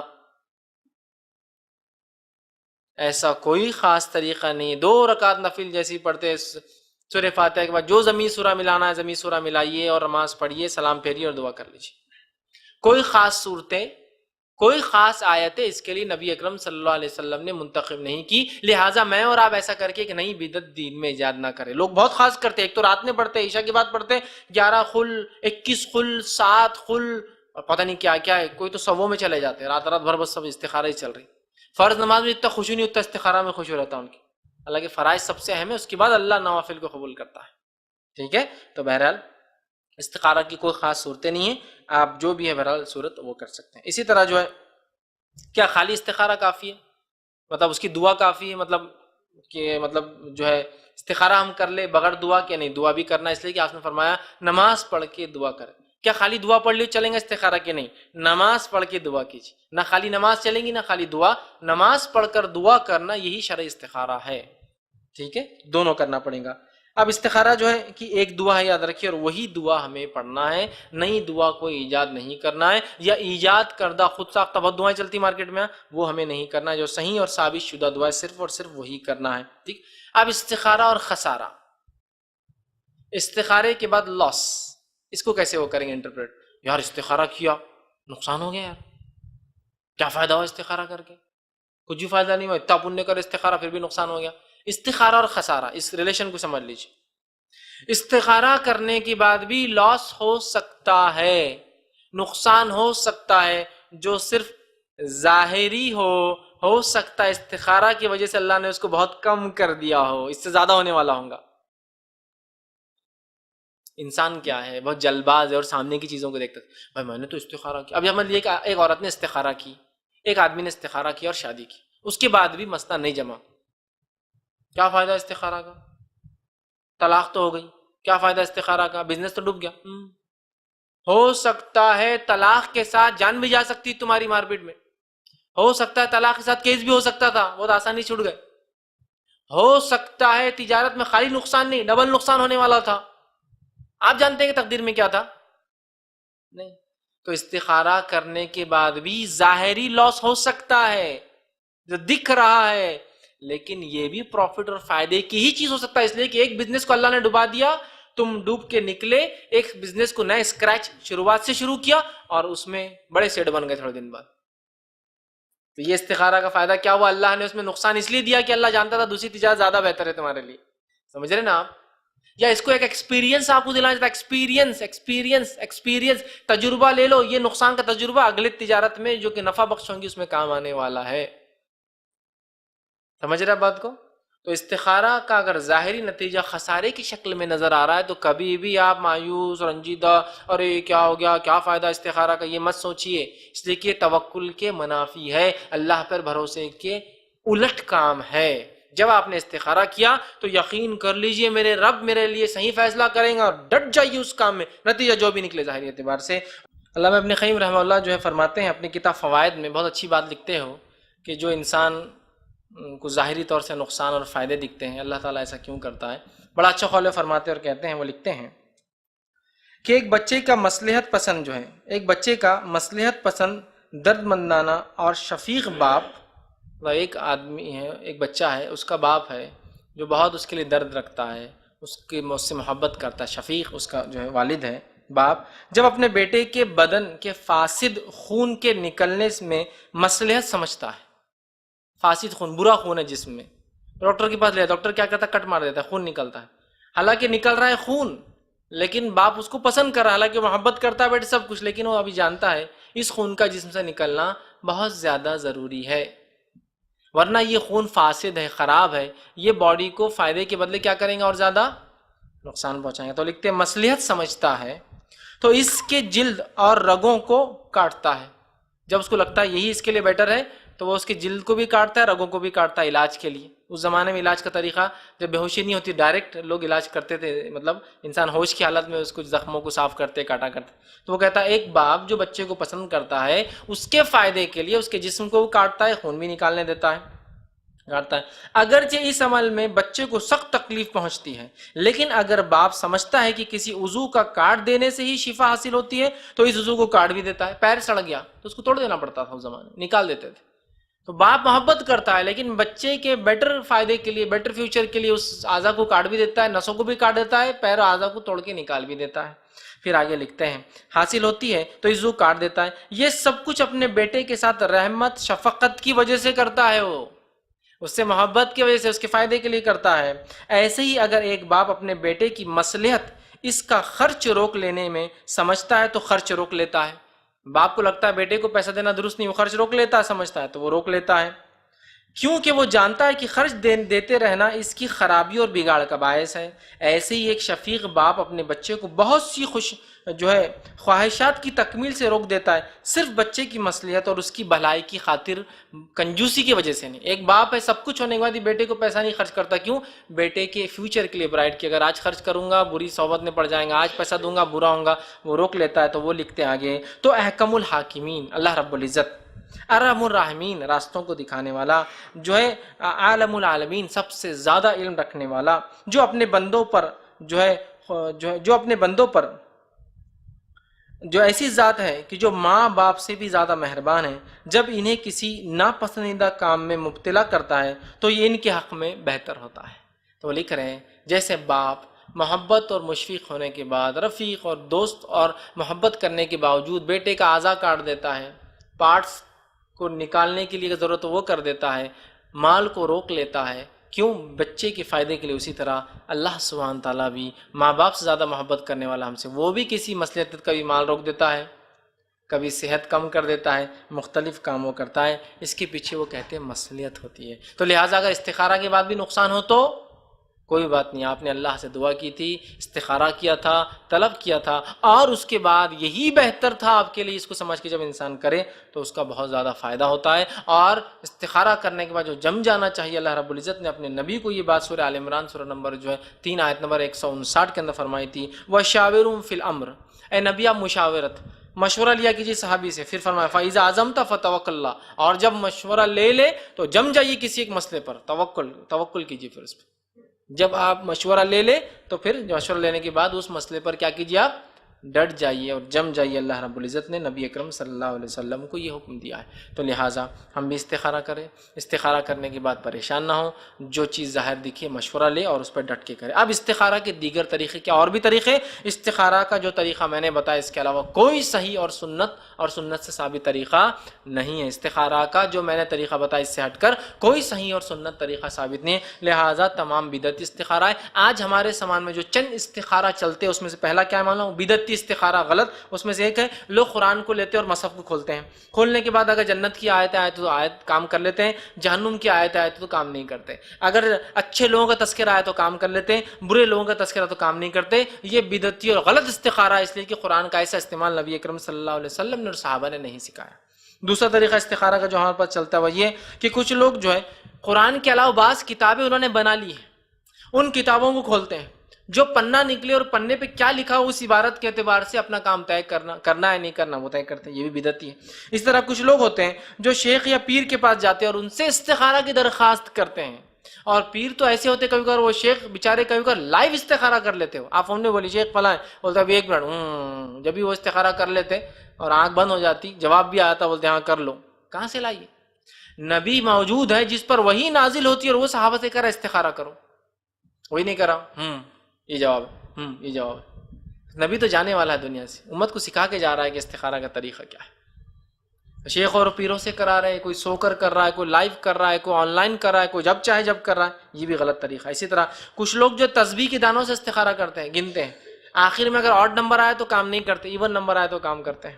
اسی طرح کچھ لوگ جو ہے دوسروں سے کہتے ہیں کہ استخارہ کرو، شادی بیٹی کی استخارہ باپ کر رہا ہے، تو فائدے کی چیز جو اس کی اس کو بتایا جائیں گا نا، اس کے لیے ہوگا، وہ آپ کے لیے ہاں پورے گھر کے لیے اس لڑکی کا آنا نہیں آنا درست ہے ایک الگ بات ہے، لیکن اصل استخارہ کون کرے؟ لڑکا کرے. اصل استخارہ ادھر کون کرے؟ لڑکی کرے. تو اصل جو پارٹی ہے وہ کرے نا. بزنس میں کر رہا ہوں استخارہ میرا پڑوسی کر رہا ہے. بزنس میں کر رہا ہوں استخارہ آپ سے کروا رہا ہوں. یہ بزنس میں کر رہا ہوں بھائی آپ بہت نیک دکھ رہے آپ استخارہ کرو. تو نیک شخص کو اپنے لیے اللہ رب العزت رہنمائی کریں گا. اس کے لیے تو خود کو استخارہ کرنا ہے. کوئی دوسرا استخارہ میرا اور آپ کا نہیں کر سکتا. یہ بات جان لیجئے. اسی طرح استخارہ کا ایک طریقہ جو ہمارے پاس ہے وہی کچھ لوگ جو ہے استخارہ کی خاطر جو ہے کاہنوں اور جادوگروں کے پاس جاتے ہیں. اس سے دوستی کروں مت کروں, بزنس کروں مت کروں, شادی کروں مت کروں, فلاں چیز کرنا نہیں کرنا, یہاں جانا نہیں جانا, یہ گھومنا نہیں گھومنا. کاہنوں کے پاس جاتے پھر وہ الگ الگ کہانت کے طریقوں سے بتاتے ہیں ہاں کرو نہ مت کرو, ہاں اچھا ہے نہیں برا ہے. یہ تمام تر طریقے درست نہیں ہیں. لہذا آپ کسی کام کا ارادہ کرے تو استخارہ کرے. استخارہ کے بعد کسی ایسے شخص سے ضرور مشورہ لے جو دین کا علم رکھتا ہو اور اس فن میں مہارت رکھتا ہو. اس کے بعد اللہ پر توکل کرے اور 5 جم کے اور ڈٹ کر اس کام میں لگ جائے اللہ پر بھروسہ کر کے. اور اس کے بعد بھی اگر ظاہری نقصان ہو تو یہ جان لے ظاہری نقصان بھی میرے فائدے کے لیے ہے. اور ہو سکتا ہے استخارہ نہ کرنے سے نقصان بہت زیادہ گریٹر اور زیادہ ہوتا تھا, اور اگر نقصان جو ہوا یہ سوچ لے استخارہ کرا میں نے اس لیے, ہو سکتا اللہ نے وہ نقصان سے بچا لیا جو حقیقت میں بہت بڑا ہونے والا تھا. اور پھر اس توکل کے ساتھ عزم کے ساتھ وہ اپنا کام کرے تو وہ دیکھیں گا یہ بہت فائدہ مند چیز ہے. یاد رکھیے یہ بہت فائدہ مند چیز. ورنہ آج کل جو طریقے ہم نے اپنا لیے استخارہ کے یہ درست نہیں ہیں. تو ہم اللہ سے جو استخارہ کریں. استخارہ کرنے سے لیکن ایک بات یاد رکھیں, کچھ لوگ یہ سوال کریں ہم استخارہ کریں ہی نہ تو یاد رکھیں تقدیر میں جو لکھا ہے وہ تو ہونے ہی والا, چاہے استخارہ کرو یا مت کرو وہ تو اپنی جگہ ہے. لیکن دعا سے بندے کی عاجزی ثابت ہوتی ہے, اور جب اللہ بندے کو عاجز دیکھتا ہے, انکسار دیکھتا ہے, آہو بکا روتے دیکھتا ہے اپنے سامنے, گڑ گڑاتے دیکھتا ہے تو اللہ خوش ہوتا ہے اور بندے کو نوازتا ہے. تو لہٰذا ہم ضرور استخارہ کا طریقہ اپنائیں اور کتاب و سنت کے مطابق جو طریقہ میں نے بتایا اسی کو اپنائیں. اس سے ہٹ کر کوئی طریقہ کتاب و سنت میں نہیں ملتا, اور اس طریقے میں کوئی اختلاف بھی نہ فقہا یا کسی کا پایا بھی نہیں جاتا ہے. یہی ہے طریقہ 2 رکعت نماز اور اس کے بعد دعائے استخارہ یہ ہم کرے اور اللہ سے خیر کی راہ طلب کرے کہ اللہ ہمیں خیر کی طرف جو چلائے. یہ تھا استخارہ کا طریقہ میں نے آپ کے سامنے رکھا. اللہ رب العزت سے دعا ہے کہ اللہ سبحانہ تعالیٰ جو کچھ کہا سنا گیا اس پہ عمل کرنے کی توفیق عطا فرمائے. ہم تمام کو تمام دین کے اعمال میں جو کتاب و سنت کے جو ہے طریقے پہ چلنے والا بنائے. جب تک ہمیں زندہ رکھے اسلام اور ایمان پر زندہ رکھے. خاتمہ ہمارا ایمان پر ہوا. آخر دعوانا الحمدللہ رب العالمین. سبحان ربک رب العزت عما یصفون وسلام علی المرسلین والحمدللہ رب العالمین.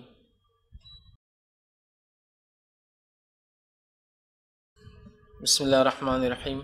الحمدللہ رب العالمین والصلاة والسلام علی خاتم النبیین والمرسلین. رب اشرح لی صدری ویسر لی امری واحلل عقدۃ من لسانی یفقہوا قولی. السلام علیکم سر جی. میرا سوال تھا کہ جیسے کہ ابھی 10ویں اور 12ویں کے بچوں کے ایگزامس ہو گئے تو ان کے ریزلٹس کو ایڈمیشنس کو 2-2.5 مہینے ہیں, مگر وہ ابھی سے پریشان رہتے تو کیا اتنے جلدی 2-2.5 مہینے پہلے کر سکتے کیا نماز استخارہ کی دعا؟ بھائی نے ایک اچھا سوال کیا کہ اسٹوڈنٹس ہیں ان کے ایگزامس ہو چکے ہیں 10th اور 12th کے, آگے کی کیا کورسز وہ کرے, کیا اس کے لیے بھی ابھی 2-2.5 مہینے ہیں رزلٹ آئیں گا تو کیا ابھی سے استخارہ کریں؟ ہاں بالکل کر سکتے ہیں. استخارہ اس معنی میں وہ کر سکتے ہیں کہ کورسز میں کیا وہ آپٹ کریں. دیکھیے پہلے تو یہ ہوتا ہے کہ ظاہر پر وہ دیکھیں کہ بچے کی صلاحیتیں اور قابلیتیں کیا ہیں. ان صلاحیتوں اور قابلیتوں کو جانچنے کے بعد لگتا ہے کہ MBBS بھی کر سکتا ہے, فارمیسی بھی کر سکتا ہے, انجینئرنگ بھی کر سکتا ہے, سب کا ٹیلنٹ ہے. تو ظاہر سی بات ہے پھر استخارہ کی ضرورت ہے کہ اس میں سے کیا کرا. اللہ نے مال بھی دے رکھا ہے کہ تینوں بھی کرا سکتے ہیں لیکن ڈیپینڈ ہے, بچہ سبھی میں ماہر ہے تو پھر استخارہ کی ضرورت یہاں پڑتی ہے. لیکن جب بچے میں ٹیلنٹ ہی نہیں ہے تو استخارہ کا مسئلہ ہی ختم ہو گیا. سمجھ لیجئے بچہ جو ہے فیلئر ہے یا جسٹ پاس ہوتا ہے, کوئی برائی نہیں ہے جسٹ پاس ہونا یا فیل ہونا بھی بہرحال ٹھیک ہے, انسان کوشش کرتا رہے کہ تو ہر انسان کی صلاحیتیں مختلف فیلڈز میں ہوتی ہے. تو میں یہ نہیں کہوں گا جو ایگزام میں فیل ہو گیا وہ زندگی میں ناکام ہوتا ہے, بلکہ ایگزام کے فیلیئرز کو ہم نے دنیا میں بہت آگے جاتے ہوئے دیکھا ہے. ٹھیک ہے, تو بہرحال نہیں, اللہ نے ہر کسی کو ٹیلنٹ دیا ہے. لیکن اب اس کا تو ظاہری بات یہ ہے کہ وہ تو ایسے کوئی کورس لے جس میں بس وہ گریجویشن ہو جائے اس کا, سمجھ رہے ہیں نا آپ, وہاں نہیں سوچے. لیکن ہاں ایسا بچہ ہے جس کو ضرورت ہے تو بہرحال بالکل وہ استخارہ کر سکتا ہے. اور پرائر اگر کوئی چیز آپ طے کر کے رکھیں تو زیادہ بیٹر ہے, ٹائم پر آپ کو مشکل ہوں گے. نہیں تو ورنہ یہ کہ کچھ جگہ تو پراسپیکٹس ابھی سے آ جاتے ہیں, تو بہرحال پلاننگ ضروری ہے کہ بہت پہلے سے ہو. لہٰذا ظاہری چیزیں بھی آپ دیکھیں کیا دنیاوی اسباب کے اعتبار سے اور اس کے بعد باطنی اعتبار سے اللہ ہم نہیں جانتے کہ کون سا کورس اچھا ہے. لہٰذا دونوں کے پیسے تو فارمیسی بھی کر سکتے ہیں, انجینئرنگ کیا کریں, بالکل استخارہ کیا جا سکتا ہے, کریے. اس کے بعد جب لگے کسی چیز میں اطمینان دل کو, مشورے بھی لیجیے لوگوں سے, پھر جم جائیے عزم کے ساتھ اور پھر ڈٹ کر وہ کیجیے. اور بعد میں پھر کبھی بھی ملامت مت کیجیے, پریشان مت ہوئے کہ استخارہ کہیں غلط تو نہیں ہوا, بلکہ اللہ نے انشاءاللہ عزیز آپ کی صحیح رہنمائی کی ہوگی, اس لیے کہ تقدیر میں کہ آپ نہیں جانتے، اللہ پر توکل کرنا ہے، تقدیر پر ایمان کو پختہ کرنا ہے اور آگے بڑھ جانا استخارہ کے بعد کہ اللہ بس اس سے بہتر ہوں گا ہی، چونکہ میں نے استخارہ کیا ہے اور اللہ تعالیٰ انشاءاللہ بہتر راستے نکال سکتا ہے، تو لہٰذا 2-2.5 مہینے پہلے بھی کیا جا سکتا ہے انشاءاللہ۔ کسی نے کہا استخارہ کرنے کے بعد کبھی اچھا مناسب اور کبھی مناسب نہ لگے تو کیا وہ کام میں آگے بڑھنا چاہیے یا نہیں؟ کیا کرے؟ مطلب استخارہ کیا، ایک دل بولتا ہے کرے، ایک طرف خیال آتا نہ کرے۔ تو دیکھیے، استخارہ کرنے کے بعد آپ کو اللہ پر توکل کر کے پختہ عزم کے ساتھ کوئی بھی کام کرنا پڑے گا تو ہی وہ کام درست ہے۔ تو لہٰذا ابھی آپ کشمکش میں ڈاماڈول میں، تو میں کہوں گا پھر ایک بار استخارہ کر لیجیے، پھر لگ رہا کشمکش ہے تو پھر ایک بار استخارہ کیجیے، اور اس کے بعد توکل، اللہ پر بھروسہ کوئی چیز ہے۔ ورنہ اگر خالی استخارہ ہے اور ایسی رہنمائی گائیڈنس مل جا رہا ہے کہ بالکل ڈاٹ ٹو ڈاٹ، یہاں سے اٹھو، ادھر سے ادھر چل جاؤ، ادھر سے فلاں جاؤ، ادھر سے فارم لو، اس سے بات کرو، ادھر جاؤ ایڈمیشن، تو یہ تو پھر سمجھ رہے نا آپ، یہ تو پھر انسان کے ایمان، تقدیر پر ایمان، اللہ پر توکل سب غائب ہو جاتا ہے یہاں سے۔ تو کہ اللہ بتا دیتا اپنے نبی کو کہ بدر تو تم جیتنے والے ہو، تو پھر کہاں تھی وہ سب باتیں، وہ عاجزی، وہ انکساری، وہ دعائیں، وہ کوششیں، وہ تڑپ، وہ توکل، سب غائب ہو جاتا، سمجھ رہے ہیں؟ تو لہٰذا آپ ایک بار استخارہ کریں، پھر ڈاماڈول آپ کو ہو رہا ہے، سیکنڈ ٹائم کریں، چونکہ 3 بار تک تو حوالہ ملا ہے ہم کو، عبداللہ بن جبیر رضی اللہ عنہ کا جو ہے ایک صحابی تھے، تیسری بار آپ کیجیے کوئی مسئلہ نہیں، لیکن یہ ڈاماڈول نہیں، پھر مضبوط ہو جائیے، توکل کیجیے، عزم کے ساتھ، مشورے کے ساتھ آگے بڑھ جائیں انشاءاللہ عزیز، اللہ تعالیٰ انشاءاللہ خیر کا راستہ نکالیں گا۔ اور پھر ظاہری نقصان بھی نظر آئے تو اس بات پر ایمان کے ساتھ کی ظاہری نقصان بہت کم ہے،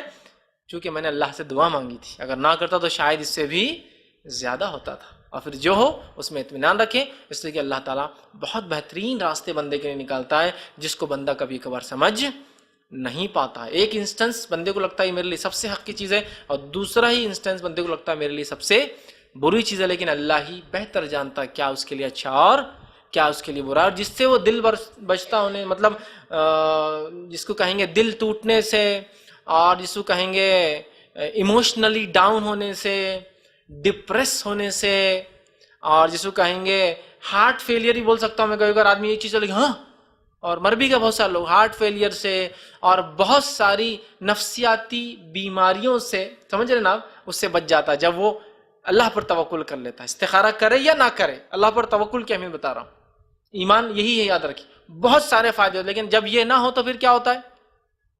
پریشان۔ دیکھیے ایک پریشانی تو آ گئی، وہ چیز آپ جو چاہ رہے تھے نہیں ہوئی، دوسری پریشانی بھی لاحق ہو جاتی ہے، یاد رکھیے، سمجھا؟ دوسری پریشانی بھی لاحق ہو جاتی ہے۔ تو یہ سب چیزوں کا اگر وہ کرے اور ہم اللہ پر توکل کریں تو اس میں خیر کے راستے ہم کو نظر آنے لگتے ہیں، اور خام خواہ کے ٹینشن اور پریشانی سے انسان بچ جاتا ہے۔ ایک واقعہ سناتا ہوں، ایک صاحب ایک بار مصر سے فلائٹ لے کر سعودی عرب جا رہے تھے، وہ ٹیچر تھے اور ان کا آخری دن تھا، وہ نکلے، ٹریفک میں پھنس گئے کائرو میں، قاہرہ میں، پھر ایئرپورٹ تک نہیں پہنچ سکے، فلائٹ مس ہو گئی، اور وہ بالکل جس کو کہتے ہیں ایک دم بھاری دل لے کر لوٹنے لگے کہ اب کیا فائدہ، اب تو دنیا بیکار ہو گئی، انکم چلے گئی، نوکری چلے گئی، فلاں ہو گئی یا فلاں، وہ ایک دم بھاری دل سے جو ہے واپس آنے لگے، اور ان کے لیے الٹیمیٹ لاس تھا اس دن، الٹیمیٹ لاس، سب چلا گیا۔ جب واپس آ رہے تھے، ایک صحیح واقعہ ہے، تو ریڈیو پر سنائی دیا کہ قاہرہ سے جو فلائٹ جدہ کے لیے نکلی تھی وہ کریش ہو گئی، اور پورا کرو کے ساتھ جو ہے وہ سمندر میں چلے گئی۔ ابھی یہ آدمی جو سب سے زیادہ دل بھاری لے کر اٹموسٹ لاس، سب کچھ چلا گیا، غمزدہ تھا، دنیا کا سب سے خوش نصیب سمجھ رہا، اور وہ اکیلا ہی تھا جو نہیں گیا تھا، بچ گیا۔ یہ ہے تقدیر۔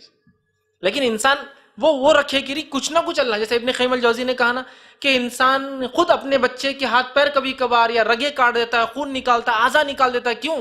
اس کی خیر بہتری کے لیے۔ تو اللہ تو اس سے زیادہ محبت کرنے والا ہے، وہ زیادہ جانتا ہے کہ کہاں ڈالے کہاں نہ ڈالے اس بندے کو، تاکہ یہ آگے کے لیے تیار ہو، مضبوط بنے۔ یہ بڑی اہم چیز ہے۔ تو اگر آپ یہ مزاج بنا لیں تو بہت سارا فائدہ ہو۔ جب یہ مزاج نہیں ہوتا پھر جزا اور فضا اور رونا اور دھونا اور پریشان، اس کو کچھ نہیں کر سکتے تو اپنے آپ کو کچھ کر لو، ڈپریس جو کر سکتے وہ بھی نہیں کر پاتے، چونکہ یو آر ڈپریس، آپ پریشان ہیں۔ تو یہ چیز بڑی اہم ہے، اس سے بہت زیادہ دنیاوی اور اخروی فائدے ہوتے ہیں۔ تو لہٰذا آپ کشمکش میں نہ رہیں، بلکہ کوئی چیز طے کر لے، اس کے بعد اللہ پر توکل کرے، اور یہ سوچ لے کہ اللہ آپ کو رائٹ ڈائریکشن میں لے جا رہا ہے، اور یہی ہے عزم کرنے کے بعد کسی چیز کو پختہ ارادے کے ساتھ کرنا، کہ جو بھی ہو، نتیجہ ظاہر لگ رہا ہے کہ ہار ہے، کرنا ہے کہ تو اب پختہ ارادہ کر چکے، مشورہ ہو چکا اس پر، استخارہ ہو چکا، اس کرنا ہے، دیکھیے اللہ تعالیٰ دھیرے دھیرے راستے کھولتا چلا جاتا ہے. جی السلام علیکم. میں اپنے بچوں کے لیے یا بہن بھائی کے لیے استخارہ کر سکتا ہوں کیا؟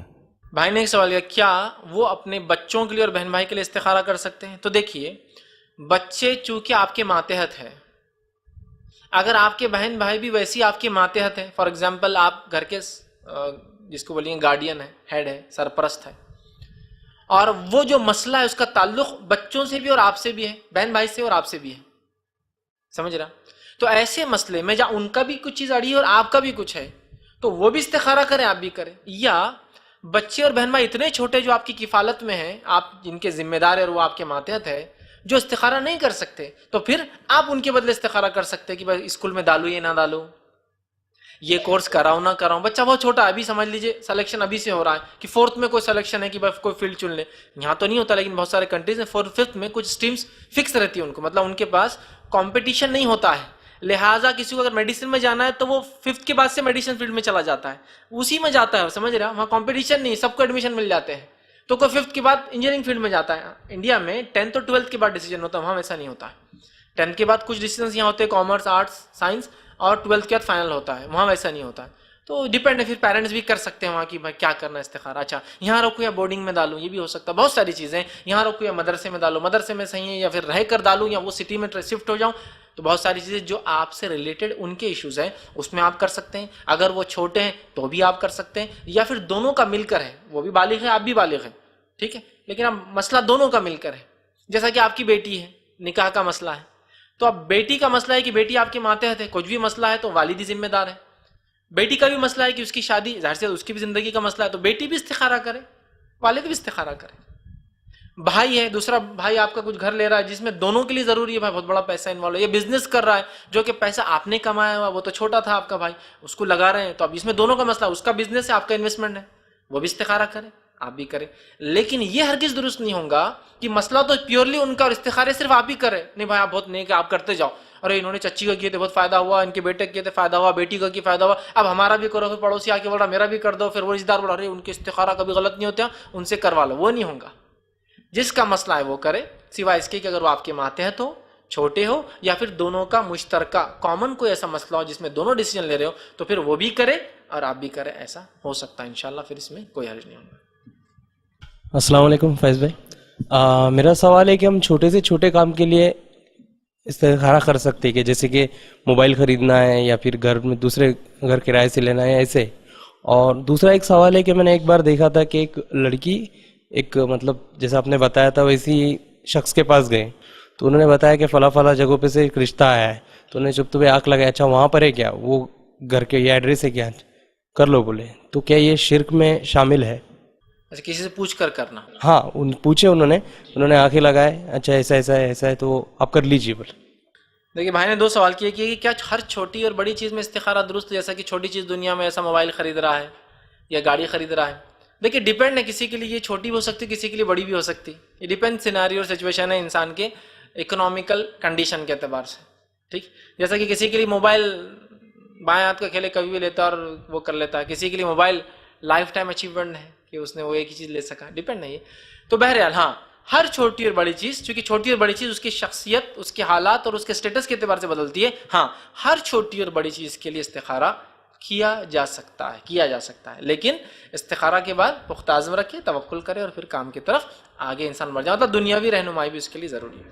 دوسرا سوال یہ تھا کہ کسی نے ایک ایسا سوال کروایا کسی کاہن کے پاس جا کے کہ بھائی یہ مسئلہ میں کروں کیا, انہوں نے آنکھ بند کی, آنکھ بند کر کے بولا ایسا ایسا فلاں یہ کر لے, تو کیا یہ شرک ہوا؟ دیکھیے اگر وہ شخص کاہن تھا, چونکہ ظاہر ہے کاہن استخارہ نہیں کرتے, کہانت کرتے ہیں, گیس کرتے ہیں, شبد بازی کرتے ہیں, جنوں کو استعمال کرتے ہیں, شیاطین کو یوز کرتے ہیں اپنے کام کے لیے. تو اگر کسی کاہن کے پاس گیا تو کیا اس نے شرک کیا؟ تو اس نے شرک تو نہیں کیا, لیکن اس نے کفر کیا, اور ظاہر سے تو کفر کرنے کی وجہ سے اگر اسی حالت میں مر گیا تو جہنم میں جائے گا. نبی اکرم صلی اللہ علیہ وسلم فرمایا, صحیح مسلم کی روایت ہے, جو کسی کاہن کے پاس یا شبد باز کے پاس جائے اس کی بات پہ یقین نہیں کرے, صرف جائے, اس کی 40 دن کی نماز قبول نہیں ہوتی. اور جو کسی کاہن یا شعبدے باز کے پاس جائے اور اس کی کہی بات کو تصدیق کرے, ہاں انہوں نے صحیح کہا, تو اس نے انکار کیا وہ جو محمد صلی اللہ علیہ وسلم پر نازل ہوا اور آپ صلی اللہ علیہ وسلم پہ قرآن اور حدیث دونوں نازل ہوئی، مطلب وہ شریعت کا انکار کرنے والا، مطلب وہ کافر ہو جاتا ہے. تو لہٰذا شرک تو نہیں کیا اس نے، لیکن کفر کیا، اگر مر جائے تو جہنم میں جلیں گے پھر یاد رکھیں. تو لہٰذا توبہ کرے اللہ سے سخت کہ اللہ یہ ہم سے غلطی ہوئی، اور آئندہ کبھی بھی کسی کام کے لیے نہ جائیں. استخارہ کا صحیح طریقہ ہم کو چاہیے کہ ہم معلوم کریں. دیکھیے دین اور شریعت کو مذاق نہیں، جب یہ ہم کو گائیڈ کرتی ہے، جب اس کو ہم یہ سمجھتے کہ آخرت میں جنت اور جہنم کا باعث ہے یہ دین ہمارا، تو لہٰذا اس کا پورا مینول بھی پڑھنا ہمارے لیے ضروری ہے. اگر کوئی یہ کہے کہ یہ موبائل دنیا کا سب سے اچھا ہے تو اس کو چلانا سیکھتے ہیں نا ہم، تو اگر دنیا میں دین اسلامی حق ہے، اللہ کے نزدیک یہی صرف ایک دین ہے جو قبول ہوں گا، تو اس کو پورا سیکھنا ضروری ہے. یہ نہیں بول سکتے اللہ ہم کو پتہ نہیں چلا تھا. کیوں؟ دنیا کے سارے معاملات، سارے طریقے تو 2 منٹ میں سیکھ لیتے ہو. اپنے مفاد کی تو انسان سیکھتا. لہٰذا ہم دین کو بھی خوب ڈٹ کر جم کر اس کو سیکھیں، سیکھنے کے بعد صحیح اس کو ہم اپنے زندگی میں لاگو کریں، عمل کریں. تو لہٰذا وہ کفر تو ہوا، وہ شخص اس سے سخت توبہ کرے تو انشاءاللہ عزیز اگر وہ توبہ کرتا ہے تو اللہ تعالیٰ ضرور بھی ضرور انشاءاللہ توبہ کو قبول کریں.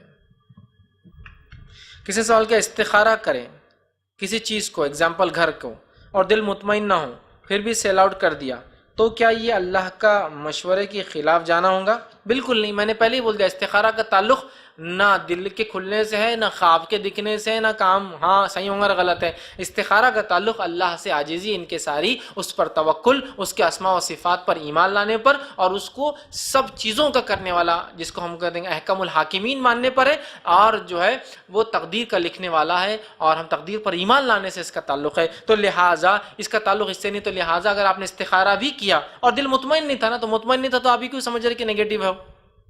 پھر بھی توکل کر پہ اللہ پہ کر کے آپ نے عزم کے ساتھ گھر بیچ دیا، آپ نے کوئی مشورہ اللہ کے جو ہے استخارہ کیا مشورے کے خلاف کام نہیں کیا. آپ نے جو گھر بیچا، چونکہ گھر بیچنا آپ کی ضرورت تھی، آپ نے استخارہ کیا، بیچو یا نہیں بیچو، لیکن بیچنا ضرورت بھی ہے، پھر آپ نے مشورہ لیا اور آپ نے بیچ دیا. چونکہ آپ نے استخارہ کیا، اللہ انشاءاللہ آپ کو صحیح راستے پر گامزن کریں گا. اس آئے ہوئے انویسٹمنٹ کو انشاءاللہ اللہ تعالیٰ صحیح جگہ بھی ضرور لگائیں گا. تو لہٰذا استخارہ آپ نے کیا اور دل مطمئن نہیں ہوتا، تو میں نے پہلے کہہ دیا شرح صد دل کا مطمئن ہونا استخارہ کا پارٹ ہے ہی نہیں. سمجھ رہے آپ؟ ہے ہی نہیں. تو پھر آپ کیوں خاموش ہو کر؟ میرا دل آ گیا کہ میں یامہا گاڑی لوں، اب 10 استخارہ کرنے کے بعد بھی دل ادھر ہی جاتا، سمپل. لیکن میں استخارہ کر کے یامہا لوں گا اللہ کی اب جو بھی آ رہی ہے اسے میری خیر کر دے. یہ ہے استخارہ. میں بھی بول رہا نہیں وہ استخارہ کرے دل میں نہیں ہو رہا تھا پھر بھی تم نے لیا، دیکھو اللہ کا عذاب آتا اب تم پر، اب ایکسیڈنٹ ہو کے مرتے تم تھوڑے دن میں. کیوں لیے تم نے گاڑی؟ استخارہ بولتے اللہ سے مشورہ بولے تو پھر اللہ کا جواب آئے تو رکنا ہی. یہی میں نے کہا استخارہ دعا ہے. آپ نے اللہ سے دعا کہ اللہ اس میں میرے لیے خیر کر، پھر آپ رک جاتے نہیں دل میں بات آن دو پھر اپن کام کریں گے، نہیں آپ کر گزرتے نا. یہ تو میں استخارہ بھی یہ ہے. بہت سے لوگ استخارہ کے نام پہ فل سٹاپ لگ جاتے، ویٹنگ پوائنٹ بن جاتا. ابھی کیا ہوا؟ استخارہ کر. ابھی 2-4 منٹ تیرا استخارہ ہی چل رہا ہے یار، تو فیصلہ کب سنائے گا؟ نہیں ابھی تو استخارہ ہی چل رہا. ایسا نہیں ہوتا، یاد رکھیں ٹھیک ہے. تو شرع سر ضروری نہیں. استخارہ کرے، توکل کرے، کسی سے مشورہ لے اور جم کر وہ کام کرے جس کا آپ نے پلان کیا تھا یا جس کا ارادہ تھا، نہیں بھی تھا اب دل میں بات آئی اس کو جم کر کرے. اللہ تعالیٰ سے چونکہ آپ نے دعا کی، اللہ تعالیٰ اس میں خیر کے راستے آپ کے لیے پیدا کرے گا. یہی استخارہ ہے. السلام علیکم. جو دعا کا طریقہ ہے، اللہ کی حمد، آپ صلی اللہ علیہ وسلم پہ درود، اور اس کے بعد میں استخارہ دعا کرنا ہے کہ ڈائریکٹ استخارہ کا ہی دعا کرنا ہے؟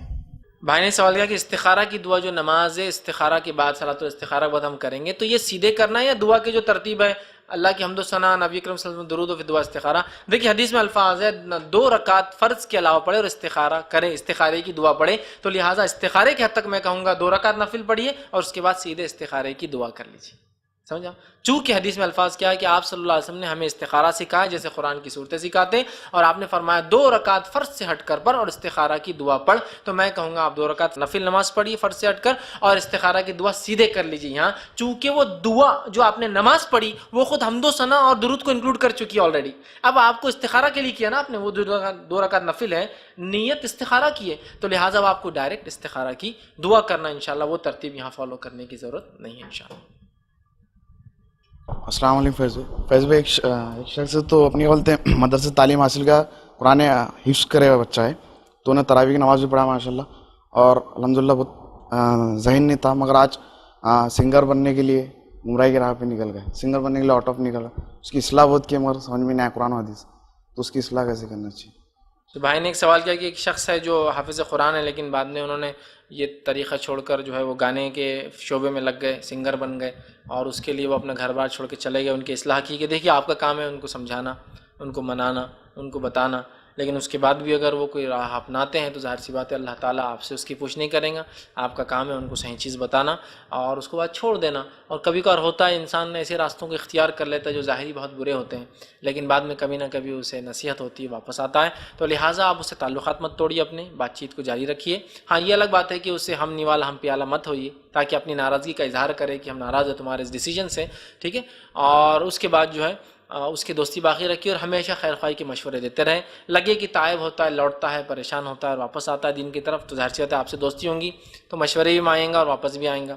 لیکن ایک چیز تھوڑی سی سمجھنے کی ہمارے پاس یہ بھی اس معاشرے کے اندر کہ معاشی حالات بھی کبھی کبھار انسان کو ایسے راستوں کو اپنانے میں مجبور کرتے ہیں کہ ایک صاحب عالم دین ہے لیکن حالت یہ ہو گئی کہ بینک میں کام کرنے میں مجبور ہے، ایک صاحب جو ہے عالم دین ہے، حالت یہ ہے کہ وہ کسی جگہ لیٹرنس اور پیخانے صاف کرتے ہیں لوگوں کے، اس لیے کہ اس کے علاوہ ان کے پاس وہ نہیں ہے۔ جب وہ اس حالت میں دیکھتے ہیں کوئی آ کے ان کو آفر دیتا ہے، یہی کیا سب، حالانکہ وہ حلال کام ہے، پھر بھی یہ کیا تم کام میں لگے، چلو میں تم کو فلاں کرا دیتا ہوں، میرے جوئے کے اڈے بیٹھ جاؤ، تم کھیلنا ملنا نہیں، صرف اکاؤنٹس کرنا ادھر بیٹھ کر، کوئی مسئلہ نہیں، اس سے تو اچھا نا پیخانے صاف کرے عالم دین ہے تم۔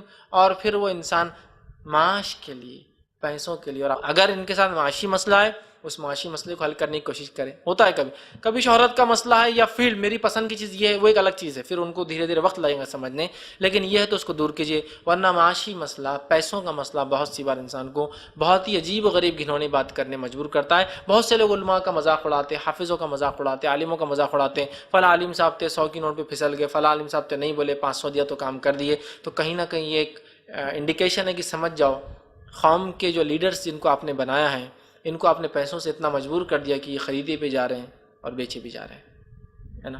میں ان کی برائی کے لیے نہیں بول رہا ہوں، میں چاہ رہا ہوں قوم اس چیز کو سوچے، اس چیز کو سوچے، یاد رکھیے۔ اور ایک طبقہ جو دینی علم سیکھ رہا ہے، دینی علم میں مہارت حاصل کر رہا ہے، عالم اور مفتی اور حفاظ اور بڑے بڑے پوزیشنز پہ جا رہے ہیں، ان کی حالت یہ ہے کہ وہ صرف مانگنے والے اور آپ کے دینے کے طرف نظریں ان کی لگی ہوئی ہے۔ اور ایک طبقہ جو بزنس کر رہا ہے، کما رہا ہے، دنیا کے ایجوکیشن کو آپٹ کر رہا ہے، وہ دینے والا طبقہ بن گیا ہے، اور پورا دین علم حاصل کرنے والا طبقہ سب کے سب لینے والا طبقہ بن گیا ہے۔ میں کسی پہ ٹونٹ نہیں مار رہا ہوں، میں کسی کو برا نہیں کہہ رہا ہوں، میں دنیا کی حقیقت بتا رہا ہوں، تو تھوڑا سنجیدگی کی ضرورت ہے۔ جتنا عالم و حفاظ اور یہ طبقہ، یہ پورا طبقہ آپ دیکھیے صرف آپ کی طرف نظر لگائے ہوا ہے، یہ طبقہ لینے والا بن گیا، اس کو ہم نے کر ہی دیا سا، اس کو آپاہج لاچار بیکار کر دیا ہم نے۔ نہیں تم عالم ہے نا تو تم دنیا کا بزنس کر ہی نہیں سکتے، تم حافظ ہے نا تو تم دکان چلا ہی نہیں سکتے، تم ارے دکان تو دور، تم حافظ ہے تو بولے سائیکل میں بھی سادی سائیکل چلانا، وہ اس کا ہینڈل ایسا ہے تو وہ سائیکل نہیں چلا سکتے۔ رینجر بول کر ایک سائیکل ایک زمانے میں ہے جس کا ہینڈل سیدھا ہوتا تھا، اس زمانے ایٹلس ایک سائیکل تھی اور رینجر بول کے ہیرو کمپنی نے ایک نیو سائیکل لانچ کی تھی ایٹلس کے، اس میں تو اس کی بہت ماڈرن سائیکلز دکھتے تھے، وہ ہینڈل سیدھا تھا، ایک پکچر میں ہیرو نے بھی چلا لیے تھے اس کو، جب اس کا لانچ ہوا تو بہت مشہور ہو گئی، اس کو بولتے رینجر ایک سائیکل۔ تو ایٹلس سائیکل چلانا حافظ صاحب اور عالم صاحب نے، رینجر نہیں چلانا، اس حد تک تو ہم نے وہ کر دیا۔ آج بھی دیکھیے اگر کوئی حافظ کرزما چلائے تو حافظ شرم نہیں آ رہی اس کو کرزما چلا، حافظ ہے تم سی ڈی ڈان چلانا، تم نے سستی گاڑی چلانا، تم کو کیا ضرورت تھی مہنگی، سی ڈی ڈان لے لیا، اس میں چمکیلا کلر لے لیا، سمجھ لیجیے میٹالک کلر لے لیا، سی ڈی ڈان لی سادگی والے لینا تھا، کالا سادہ کلر، یہ کیا چمکیلا ہرا ہے نا، آج کل آتے الگ الگ کلر کے ایک دم بھڑکیلی گاڑیوں میں کلر ہوتے ہیں، جائز ہے نا، حرام جب کوئی چیز نہیں، تو ہم نے لمیٹیشن دی نہیں دی ان کو، کونے میں لے آ کے رکھ دیا، تم کما نہیں سکتے، تم یہ نہیں کر سکتے، تم اچھی استعمال نہیں کر سکتے، حافظ ہو کر پیسٹری کھا رہے تم، پیسٹری کیوں کیا ہے، ارے اس پہ کریم رہتا، ڈیکوریشن رہتا، رنگ رہتا، یہ سب کیکس جو ہے سالگرہ میں کرتے لوگ غلط سمجھیں گے آپ، جب پیسٹری ایک کھانے کی چیز ہے، حافظ کھائے یا کوئی کھائے اس کی نیت اصل ہے، اب کوئی برتھ ڈے میں کاٹیں گے ایک الگ مسئلہ ہے، لیکن وہ بھی نہیں کھانا، سمجھ رہا سموسے کھائیے آپ، پف کھانے کی نہیں کھانا چاہیے آپ نے، کہ تو آپ حافظ ہے، عالم ہے، مفتی ہے، سموسے کھانا چاہیے آپ نے، پف نہیں، پف یہ شان ماننے والے لوگ بڑے نہیں، یہ آپ کا کام ہی نہیں ہے، تو یہ دنیا کے استعمال میں تک بیچاروں کو لمیٹیشنز ہے، دنیا کے استعمال میں تک لمیٹیشنز ہے، حافظ ہو کے یہ استعمال کرے ہنٹر سیمسنگ کا، تم کو کیا ضرورت تھی، ویڈیو کون کو لے کے نہیں جا سکتے تم، لیکن میرے پاس اتنے میں اشارہ تھے، پھر بھی لیکن حافظ صاحب دیکھتے لوگ آپ کو، سادگی اختیار کرنا چاہیے آپ نے، خاموخواہ کے ان کو ایک ریزرویشنز میں لے آ کے ڈال دیا، بہت ریزرو کر دیا ان کو، پھر ایسے مسائل اگر ان کے سامنے آ جائے اور وہ ڈیسیجنز لے لے اس بنیاد پہ کہ ان کے ساتھ وہ قوم نہیں، حافظ صاحب بھائی آپ کا بچہ حافظ ہونے سے اس کا گھر نہیں چلتا، حافظ بن گیا بچہ آپ کا. اب کیا میرا بچہ انجینئر بن گیا, وہاں جاب لگ گیا, 80,000 مل رہی صرف. وہ دوسرے بچے کو تو ابھی 1 لاکھ سے اوپر چلے گا. وہ ڈاکٹر جو ہے تو 3-3.5 کما رہا ہوں, اوپر کے الگ لا رہا کہیں کہیں سے بھی, بہرحال اس کا الگ ہی. آپ کا بچہ لیکن ماشاء اللہ حافظ بن گیا. اب یہ اپنے دل میں پریشانی, اس کی تو 7 لاکھ کی انکم ہی نظر آ رہی. میرا بچہ حافظ بن کے اب کیا کریں گا؟ میکسیمم رمضان میں ایک بار تراویح پڑھائیں گا, جس سے اس کو مینجمنٹ ٹھیک ہے ہاتھ یوں کرا کے ایک جوڑا دیں گا, ایک ہار پہنائیں گا 27 کے دن, اور اس کو چندہ جمع کر کے زندگی بھر اور پورے سال بھر احسان جتانے کے لیے 5-10 ہزار روپے, اگر زیادہ بولتے رہوں گا تو آپ کم کر لیجیے, اس کے ہاتھ میں تھما دیں گا 30 دن پڑھنے کے بعد. انجینئر بچہ 1 مہینہ خالی قلم چلا رہا ہے, لاکھوں میں کما رہا ہے. تو پھر اب آپ نے یہ پوزیشن پہ اس کو لا دیا, پھر سارے دنیا کی تغفیر پرہیزگاری کی امید اس سے ہی لگی ہوئی ہے, ساری اچھائیاں اسی میں ہونا چاہیے. تو ہم نے کیا کیا, ایک طبقے کو دنیا کے ایجوکیشن میں ڈالا, ایک طبقے کو دین میں ڈالا. دین والے سب کے ہاتھ نیچے ہیں سوائے اللہ ماشاءاللہ, اور دنیا والے سب کے ہاتھ دینے والے بن گئے, اوپر والے ہو گئے. اب اوپر والے ہاتھ ہونے کے بعد نیچے والا, جس کا ہاتھ نیچے, وہ ڈکٹیٹ نہیں کر سکتا اوپر والے کو. نہ اس کے فتووں میں وہ جان ہوں گی, نہ اس کے تقریروں میں وہ جان ہوں گی. کیونکہ ایک حافظ کھڑا ہے تقریر دے رہا ہے, ایک عالم کھڑا ہے جمعے کا خطبہ دے رہا ہے, اب سود کے خلاف بات نہیں کر سکتا ہوں, چونکہ سارے ٹرسٹی جو دینے والے ہیں, جو دنیا پڑے ہوئے ہیں, ان کے ہاتھ یوں ہیں, اس کا ہاتھ یوں ہیں. وہ بول ہی نہیں سکتا سود حرام ہے. بولیں گا تو سود کی حرمت اور نکل جائیں گا, کبھی ڈسکرائب نہیں کریں گا بزنس سے سود کی. کیوں؟ اس کی معاش ڈیپینڈ ہے نا اس پہ, اس کی انکم سورس ہے نا. تو پورا طبقے کو اپاہج اور لاچار ہم نے بنا دیا, ایک کونے میں ڈال دیا, اور پھر ان سے تمام اچھائی کی امید کرتے ہیں. تو لہٰذا اگر اس بیچارے کا وہ مسئلہ ہو تو میں کہوں گا معاشی مسئلہ حل کی نہیں ہے, تو پھر اس کا اپنا چوائس ہے. لیٹ اس ویٹ, اس کو ویٹ کیجیے, اس کو آنے دیجیے, اس کی نصیحت کرتے رہیے, دوستی باقی رکھیے. لیکن عموماً ہم نے عالم اور حفاظوں کے طبقے کو, عالم اور مفتیان کے طبقے کو بڑا ظلم کیا. اور پہ میں کہوں گا امت نے کہ ان کو مکمل طور سے معاش سے, انکم سے توڑ دیا. جہاں وہ کوشش کرتے ہیں ہم ان کو برا مانتے, کرنے نہیں دیتے, اور جہاں وہ کوشش نہیں کرتے ہیں پھر دیکھتے ہیں کہ ایسا ہے, وہ ڈیپینڈ ہو جاتے ہیں, اور پھر مختلف راستے نکال لیتے ہیں اپنے گھر کو چلانے کے لیے. اس لیے کہ میں نے کہا نا کہ پیٹ اس کو کھانا چاہیے, انسان زندہ رہتا ہے, کپڑے چاہیے, ہے نا. تو بہرحال یہ تمام ضرورتیں ہیں. امت کا کام ہے جب لوگوں کو اس کام میں لگائے. تو جیسے گھر کی 4 بھائی اور 1 بھائی حافظ ہے, تو 3 بھائی مل کر اس کو اپنی انکم میں سے اتنا دے کہ اس کی انکم بھی 4 کے برابر ہو جائے. یہ صدقہ بھی ہے, صدقہ جاریہ بھی ہے, آپ کے بھائی کی عزت بھی بچیں گی, اور آپ کے والد کا خواب بھی پورا ہوگا, میرا ایک بچہ حافظ بنے, دوسرا انجینئر بنے, تیسرا ڈاکٹر بنے. لیکن انکم کا کیا؟ تو ڈاکٹر اور انجینئر اس کو اپنے انکم میں سے اتنا پارٹ دے کہ وہ بچہ حافظ بن کے بھی ایک جو ہے ایک شان زندگی دنیا بھی گزارے, آخرت بھی. یقیناً صبر کرنا, یہ تمام چیزیں تو ہونا چاہیے, لیکن ہر آدمی کو صرف یہ صبر کرو بولنے سے دنیا نہیں چلتی. تو اگر وہ مسئلہ تو حل کیجیے, ورنہ اس کو نصیحت کرتے رہیے, دوستی باقی رکھیے, اور وقتاً فوقتاً موقع ملنے پر اس کو وہ کیجیے, اور ہو سکتا ہے اللہ سے دعا بھی کیجیے, وہ ضرور جو ہے لوٹ کر واپس آئے. السلام علیکم. فائز بھائی, کوئی پیشنٹ ہے, ڈاکٹر اس کو مائنر آپریشن کی یعنی صلاح دیتا ہے, تو وہ شخص کوئی دوسرے ڈاکٹر سے مشورہ لے, گھر والوں سے مشورہ لے, یا استخارہ کی؟ میں نے سوال کیا کہ ایک پیشنٹ ہے, اس کا ایک مائنر آپریشن ہے, تو وہ کیا کرے؟ دوسرے ڈاکٹر سے مشورہ لے, استخارہ کرے, یا کیا کرے؟ تو میں کہوں گا پہلے اگر وہ ارادہ کر رہا ہے آپریشن کا تو استخارہ کرے. استخارہ کرنے کے بعد دوسرے ڈاکٹر سے اوپینینس لے, ان سے مشورے لے, اور بھی ڈاکٹر سے. اس کے بعد وہ طے کرے کہ وہ کیا کرے, اور پھر توکل کرے اللہ پر, پھر آپریٹ ہونے کے لیے چلے جائے. سمجھ رہا؟ پہلے تو ارادہ ہے یا نہیں ہے آپریشن کا, اگر ہے تو جب ارادہ ہے تو استخارہ کرے. استخارہ کے بعد مشورہ لے. ظاہر سی بات ہے, چونکہ آپ نے میڈیسن کا کہا تو ڈاکٹر سے لینا چاہیے. اوپینینس بولتے ہیں اس کو ہم ڈاکٹر, اور بھی ڈاکٹرس کے اوپینین جو اس فیلڈ کے ماہر لے. اس اوپینین لینے کے بعد پھر جو اوپینین صحیح لگ رہا ہے کہ اب جانا ہے تو کس کے پاس جانا چاہیے, اپنے آپ کو مضبوط کرے. مضبوط کرنے کے بعد استخارہ ہو گیا آپ کا, آپ نے مشورہ بھی لے لیا, مضبوطی کے ساتھ پھر عزم کرے, پختہ عزم سے آگے بڑھ جائے. پھر صحیح ہو غلط ہو, اللہ پر توکل کر کے وہ کام کرے. انشاءاللہ عزیز دیکھیے آپ فائدہ اس میں جو ہے خیر نظر آئیں گا. لیکن وہ اگر کش میں اگر ہے بہت مشکل ہوتی ہے. تو لہٰذا استخارہ کرے, اوپینینز ڈاکٹر سے مشورے لے, اور پھر اپنے ڈیسیجن کی طرف بڑھ جائے. انشاءاللہ عزیز اللہ تعالی ہماری ضرور مدد کریں گے. جی السلام علیکم. اگر استخارہ کی دعا عربی میں یاد نہ ہو تو اس وقت کے لیے اردو میں دعا کر سکتے ہیں؟ بھائی نے سوال کیا کہ اگر استخارہ کی دعا عربی میں یاد نہ ہو تو کیا اردو میں پڑھ سکتے, یاد کر سکتے؟ نہیں, عربی میں ہی کرنا پڑیں گے. چونکہ وہ دیکھیے عام دعاؤں کو تو کوئی ممانعت ہے نہیں, آپ کو کوئی بھی زبان میں کیجیے.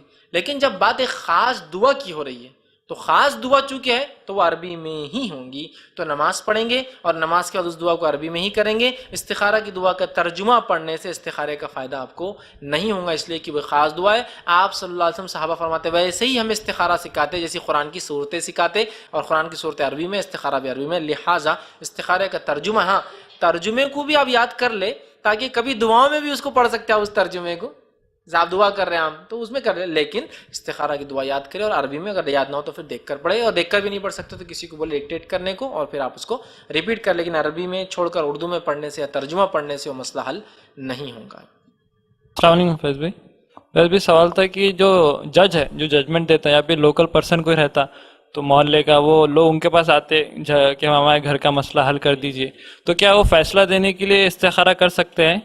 اور دوسرا یہ سوال تھا کہ استخارہ کی جو دعا ہے تو کیا وہ دعا میں اور وہ دعا کے بعد کوئی دوسری دعا بھی ساتھ میں کر سکتے کہ اسی میں کنٹینیو کر سکتے کیا؟ بھائی دو سوال کیے کہ اگر کوئی انسان جج ہو، ذمہ دار ہو، حاکم ہو، فیصلہ کرنے والا ہو محلے میں، کسی سماج میں، تو کیا وہ استخارہ کرے فیصلے سے پہلے؟ تو میں کہوں گا یہ استخارہ تو کر سکتا ہے کہ اللہ میں جو بھی فیصلہ دوں وہ صحیح ہو، لیکن فیصلہ استخارہ پر نہیں دیا تھا، فیصلے دلائل کی بنیاد پر اور گواہ اور شواہد کی بنیاد پر دیے جاتے ہیں، وٹنس کے بنیاد پر، گواہیوں کے بنیاد پر اور ظاہر پر فیصلے ہوتے ہیں، باطن پر چونکہ فیصلوں کا انحصار نہیں ہے تو لہٰذا ایک قاضی یا ایک جج فیصلوں کو استخارہ کی بنیاد پر نہیں سنائیں گے۔ ہاں وہ اللہ سے دعا کر سکتا ہے اللہ یہ معاملے میں جو صحیح ہو اس طرف مجھے گامزن کر، اس طرف مجھے لے جا، لیکن فیصلے کے لیے وہ استخارہ نہیں کر سکتا، اس لیے کہ فیصلہ ظاہر پر اور شواہد اور گواہوں کی بنیاد پر ہوتا ہے، استخارہ کی بنیاد پر فیصلے نہیں ہوں گے۔ جی دوسرا آپ کا حصہ کیا تھا سوال کا؟ جی بھائی نے ایک سوال کیا کہ اگر استخارہ کی ہم دعا کرتے ہیں اس کے بعد اگر کوئی اور حاجت ہے تو کیا دوسری دعا اس سے ملا سکتے ہیں؟ تو میں کہوں گا جب آپ استخارہ کر رہے ہیں تو صلاۃ الاستخارہ 2 رکعت نماز کے بعد آپ دعا کر لیں جو استخارہ کیے، جب وہ ختم ہو جائے اس کے بعد آپ اپنی دعائیں کیجیے پھر، تاکہ استخارہ پورا کمپلیٹ ہو گیا آپ کا، نماز اور دعا، اس کے بعد آپ جو ہے اپنی دیگر دعائیں پھر بعد میں کریں، تاکہ یہ ایک سلسلہ عبادت کا ختم ہو گیا نفل، اس کے بعد پھر آپ اپنی کر سکتے ہیں، لیکن ایک ہی ساتھ اس کے اندر میں کہوں گا مت کیجیے، چونکہ آپ کا مسئلہ جو استخارہ ہے اس کو کر لیجیے، اس کے بعد پھر اپنی دعائیں آپ انشاءاللہ عزیز کر سکتے ہیں۔ السلام علیکم، میں کام کرنا چاہتا ہوں، میں اس میں استخارہ بھی کر لیا ہوں اور پختگی بھی آ گئی ہے کہ ہاں یہ کام کرنا ہی چاہیے، مگر باہری کچھ وجوہات ہوتی ہے جیسے کہ والدین کا پریشر ہو یا دوستوں کا مشورہ بعد میں آتا ہے اور پھر وہ کام کرنے سے مجھ کو روک دیا جاتا ہے، تو اس میں مطلب اللہ کا ساتھ ہوگا یا نہیں ہو اس طرح سے؟ بھائی نے ایک سوال کیا کہ انہوں نے استخارہ کیا، ایک طرف پھر توکل کر کے جاب یا اس چیز میں جوائن ہو گئے، پھر کوئی باطنی پریشر آیا، لوگوں کا پریشر، دوستوں نے مشورہ دیا، فلاں ہوا تو چھوڑ دیا، اس معاملے میں کیا کریں؟ دیکھیے سب سے پہلے تو استخارہ کر کے توکل کر کے آپ نے وہ کام کرنا چاہیے تھا، اب لگ رہا ہے کہ لوگ فورس کر رہے ہیں تو میں کہوں گا پھر ایک استخارہ کیجیے، اب اللہ چھوڑو یا نہ چھوڑو، سمجھ رہے آپ؟ ٹھیک ہے آپ نے جاب کی، جب یہ سب نہیں تھا، آپ کو پریشر ڈال رہا ہے، فلاں ہو رہا ہے، مسئلے پیدا ہو رہے ہیں، یہ ہو رہا ہے، وہ ہو رہا ہے، تو میں کہوں گا پھر ایک استخارہ کرے اور اس کے بعد آپ چھوڑے کہ اللہ میں نے تو کر لیا تھا استخارہ، یہ چیز جوائن کی، اب اتنا پریشر مجھ پہ آ رہا ہے، میں اس کو برداشت نہیں کر پاتا ہوں، پریشر کو میں ڈر رہا ہوں اس معاملے سے، پھر استخارہ کرے، استخارہ کے بعد عزم کرے، توکل کرے اور چھوڑنا لگتا ہے تو چھوڑ دے، اگر لگے رہنا لگتا ہے تو لگے رہیے، اس لیے کہ اللہ تعالیٰ انشاءاللہ آپ کے لیے بہتر راستہ نکالیں گے، ٹھیک ہے؟ چونکہ استخارہ کر کے آپ جوائن ہوئے تھے تو اگر چھوڑنا بھی ہے تو اس کے لیے استخارہ آپ کرے کہ اللہ استخارہ کرتا ہوں اس لیے کہ بہت پریشر آ رہا ہے، اس کے بعد لگے کہ پریشر بہت زیادہ، چھوڑنا درست ہے، اس چھوڑنے میں بھی خیر اللہ پیدا کریں گا چونکہ آپ نے استخارہ کیا، اللہ سے خیر کی رہنمائی طلب کی ہے انشاءاللہ۔ کسی نے ایک بہرحال سوال اس پہ چٹ پر کیا تھا، لیکن یہ بہرحال بہت سارے ایسے سوالات مجھ سے وقتاً فوقتاً آتے ہیں، میں چاہتا ہوں کہ ان سوالات کے جواب چونکہ میں نے پہلے بہت سارے لیکچرز میں دیے ہیں اس کو لوگ دیکھ لیں۔ کسی نے سوال کیا کہ please show us the right way to offer namaz, اور اس میں رفع دین لکھا ہوا بریکٹ کے اندر، دوسرا لکھا تشہد how to keep the fingers in شہادہ، کہ تشہد میں کیسا بیٹھے اور شہادت کی انگلی کو حرکت دینا کیسا ہے، تو میں کہوں گا انشاءاللہ عزیز آپ نیٹ کے اوپر جا کر میرا نام ڈالے فیض سید اسپیس رفع دین، جتنے بھی ٹاپکس میرے رفع دین سے متعلق آپ کو انشاءاللہ مل جائیں گے، اور تشہد میں انگلی کیسے رکھے بول کر میرا ایک اس پہ پورا مستقل ایک چھوٹا سا عنوان ہے، آپ ضرور اس کو سنیں، اور انشاءاللہ اس میں نے بہت تفصیل میں یہ بات رکھی، چونکہ یہ 2 ایسی علامتیں ہیں نماز کے اندر جس سے لوگ یہ کہیں گے کہ آپ کی نماز بدل گئی اور آپ وہ نہیں رہے جو پہلے تھے، یہ 2 علامتیں ہی ہیں، ایک وہ نماز میں ہاتھ اٹھائیں گا بار بار، دوسرا انگلی کو حرکت دیں گا، تو لوگ سمجھ جائیں گے ظاہری اعتبار سے کہ اب یہ کچھ تو بھی چینج ہو گیا، اس چینج کے پیچھے بہت سارے اور چینج ضروری ہے، وہ عقائد کے ہے اور معاملات کے ہے اور وہ تمام، اس کے بعد یہ چینج بھی ہونا چاہیے، اور چونکہ یہ سنت سے ثابت ہے، میں یہ نہیں کہہ رہا آپ مت کیجیے، کر سکتے ہیں آپ، لیکن میں یہ کہوں گا کہ یہ ایسا نہیں کہ اس میں تو آپ وہ تفصیلاً تھوڑا سا اس کو دیکھ لیں میرے اس عنوانات کو، تو انشاءاللہ عزیز آپ اطمینان آ جائیں گے، اور اس کے بعد پھر آپ اچھے سے لوگوں کو بھی سمجھا سکتے ہیں اور خود بھی اپنے عمل میں پختہ ہو سکتے ہیں انشاءاللہ۔ جی السلام علیکم۔ پڑھائی کے لیے، نکاح کے لیے تو استخارہ ہے، طلاق کے لیے؟ بھائی نے سوال کیا کہ پڑھائی کے لیے، نکاح کے لیے تو استخارہ، لیکن طلاق کے لیے بھی ہے، تو ہاں بہرحال اس کے لیے بھی استخارہ ہو سکتا ہے کہ سمجھ لیجئے کہ انسان اپنے بیوی سے پریشان ہے، ظاہری اعتبار سے پریشان ہے، اس کی عادتوں سے، اس کی بد زبانی سے، اس کی بد کلامی سے، اس کے فلاں رویے سے، اور وہ سوچ رہا ہے اب کیا کروں۔ تو ظاہر سی بات ہے یہ بھی ایک ڈیسیجن ہے، جیسا ملنے کا ایک ڈیسیجن نکاح ہے، چھوڑنا بھی ایک ڈیسیجن ہے طلاق ہے، اس میں بھی وہ خیر خواہی طلب کرے کہ اللہ کیا بہتر ہے یہ ڈیسیجن، لیکن پہلے تو دنیاوی نہیں بلکہ دینی اسباب کی بنیاد پہ ہوگا، جو بھی اسباب ہے، مطلب بد کلامی اتنی زیادہ کہ شوہر کو گالی دیتی ہے ہمیشہ، وہ بھی شوہر برداشت نہیں کر پائیں گے، ٹھیک۔ اسی طرح بری عادتیں ایسی کہ غیر محرمات سے ملتی ہے، تو شرعی مسائل ہے نہیں، تو اب وہ سوچتا ہے اللہ اس معاملے میں کیا کروں، میں چھوڑوں تو کیسا، چونکہ طلاق دینے سے بہت ساری اور بھی چیزیں لاگو ہوں گی، ہے نا، مسائل ہمارے پاس، طلاق آسان چیز تو ہے نہیں سماج میں، حالانکہ طلاق ویسے بری چیز ہے، میں یہ نہیں کہہ رہا ہوں، لیکن ضرورت پڑنے پر لی بھی جا سکتی ہے اور دی بھی جا سکتی ہے، سمجھ رہا۔ لیکن بہرحال یہاں لینے دینے کا سسٹم ہی بند ہے، جس کی وجہ سے خودکشیاں زیادہ ہوتی ہیں، خودکشیاں نہیں ہوتی، بہرحال کیا ہوتا ہے آپ کو بتائیں، یا تو خودکشی بولا جاتا ہے یا تو خود ہی اپنے آپ کو مار لی اس نے، جبکہ وہ حقیقت کچھ اور ہی ہوتی ہے اس کے پیچھے، جو لوگ ان کیسز میں یا اس فیلڈ میں وہ زیادہ اس کو اچھے سے سمجھ سکتے ہیں مسائل، تو یہ چھوڑنا بھی کبھی کبھار ایک رحمت ہی ہوتی ہے اللہ کی طرف سے، ٹھیک۔ تو بہرحال تو اس میں بھی بہرحال اللہ سے آپ وہ کر سکتے استخارہ کہ اللہ کیا کروں، اس کی عادتیں مجھ سے برداشت نہیں ہو رہی ہیں، کیا اس کو چھوڑ دوں یا کیا رکھوں، استخارہ کریں، اس کے بعد عزم کریں، اللہ پر توکل کرے، آگے بڑھ جائے اپنے اسٹیپ، لگتا ہے دے دینا چاہیے دے دے، لگتا ہے چھوڑ دینا چاہیے چھوڑ، دونوں ہو سکتا ہے نا، کہ ٹھیک ہے یہ برائیاں تو ہے، لیکن اگر یہ چلے جائیں گی تو اس کے گھر میں کوئی نہیں ہے، والد نہیں ہے، تو یہ کہاں رہیں گی، پھر اس سے بچے، بہت ساری چیزیں ہیں نا، تو ڈیپینڈ اس میں بھی تو ظاہر سی بات ہے اللہ سے بندہ چاہتا ہے کہ میں خیر خواہی طلب کروں، اللہ کیا کروں اس معاملے میں، تو یقیناً اس کے لیے بھی وہ جو ہے لے سکتا ہے، اس لیے کہ طلاق حلال کاموں میں سب سے ناپسندیدہ کام ہے، لیکن پھر بھی حلال ہے، ظاہر سے اس میں مشورہ لیا جاتا، مطلب اللہ سے خیر خواہی طلب کی جا سکتی ہے کہ کیا کروں، چھوڑ دوں یا رکھوں، اور اس کے بعد جو بھی پھر آپ کو لگے پختہ ارادہ کر کے اس میں آگے انسان بڑھ سکتا ہے، تو چھوڑ دے، یا تو رکھنا ہے تو اس کو رکھ لے۔ طلاق کیوں دی جائے ایک الگ مسئلہ، میں اس معاملے میں وہ نہیں رکھ رہا ہوں، تو کوئی نہ سمجھے کہ استخارہ کر کے کوئی چھوڑ دے، اس کی وجوہات ہے، ان وجوہات کے بعد استخارے کی بہرحال بات ہو رہی ہے۔ وعلیکم فیض بھائی، ابھی تک سمجھو ہم نے استخارہ کیے نہیں ابھی کوئی کام کے لیے، تو ابھی کوئی کام کرنا پڑتا ہے، کبھی ٹائم نہیں رہتا سمجھو، اور استخارہ ہر کام کے لیے ضروری ہے کیا؟ سمجھو کوئی ڈیسیژن لینا ہے، سمجھو ابھی ایگزام کا، یا پھر ابھی لڑکی دیکھے یا اس کا، یا شادی کے لیے استخارہ ضروری ہے کیا؟ میں نے ایک سوال کیا کہ جو ہے انہوں نے کبھی استخارہ نہیں کیا اور کبھی ٹائم نہیں ملتا، یا پھر ان کا سوال یہ تھا کیا ضروری ہر بار استخارہ کرے؟ تو میں نے اپنے درس کے دوران یہ بات کہی کہ استخارہ کرنا یہ دعا ہے، دعا عاجزی کو اللہ پسند کرتا ہے، لیکن ہر کام کے لیے استخارہ کرنا ضروری بھی نہیں۔ آپ صلی اللہ علیہ وسلم نے تاکید تو کی استخارہ کرو، لیکن استخارہ کو واجب قرار نہیں دیا کہ استخارہ نہیں کرو گے تو اس کے کانسیکوینسز یہ ہوں گے، صرف جیسا کہ دعا کرو، دعا عاجزی ہے، لیکن دعا نہیں کرے تو بھی ہو جاتا معاملہ۔ ہمیشہ دعا نہیں کرنا الگ بات ہے، یہ غلط ہے، اس لیے کہ دعا نہیں کرنے سے بندہ اپنی عاجزی کا اظہار نہیں کرتا ہے، تکبر کرتا ہے، لیکن دعا کبھی کرتا ہے لیکن زیادہ تر نہیں کرتا، ٹھیک ہے۔ تو استخارہ ہمیشہ کرنا ضروری نہیں ہے، لیکن کر لے تو بندے کی عاجزی سامنے آتی ہے، اللہ رب العزت اس سے خوش ہوتا ہے اور صحیح رہنمائی کرتا ہے، اور جو پھر آگے نتیجہ آتا ہے بندہ سے مطمئن ہوتا ہے کہ میرے رب سے میں نے دعا کی تھی، اب جو ہوا وہ اللہ کی طرف سے تھا اور سب سے اچھا ہوا، سمجھ رہا؟ تو لہٰذا ضروری نہیں ہے لیکن کرنا چاہیے، ضروری نہیں ہے لیکن کرنا چاہیے۔ السلام علیکم۔ اپن نے استخارہ کر لیے اور پھر مطلب اس کو ایسا یس نو ایسا سمجھنا کیسا اس کو کہ یار یہ یس بول رہے یا نو بول رہے، ایسا تھوڑا کیسا آنا سمجھنا؟ بھائی نے سوال کیا کہ استخارہ کر لیا لیکن اب سمجھنا کیسا کہ یہ یس ہے یا نو ہے؟ یہی تو مسئلہ ہے، استخارہ یس اور نو نہیں ہے، استخارہ ایک دعا ہے، یہ دعا یقیناً تقدیر کو بھی نہیں بدل سکتی، لیکن یہ عاجزی کرنے سے بندہ اپنے رب کو بڑا مانتا ہے، اپنے چھوٹا ہونے کا اظہار کرتا ہے، تقدیر پر اپنے ایمان کا دعویٰ کرتا ہے، اللہ اس کا جو تو کریں گا وہ تیرے طرف سے بہتر فیصلہ ہوگا، اور وہ دلی اعتبار سے مطمئن ہو جاتا ہے، اور پھر اس کے بعد کہ ہر کام میں اپنے رب کی رضا مانتا ہے، تو لہٰذا آپ کو استخارہ کرنا ہے۔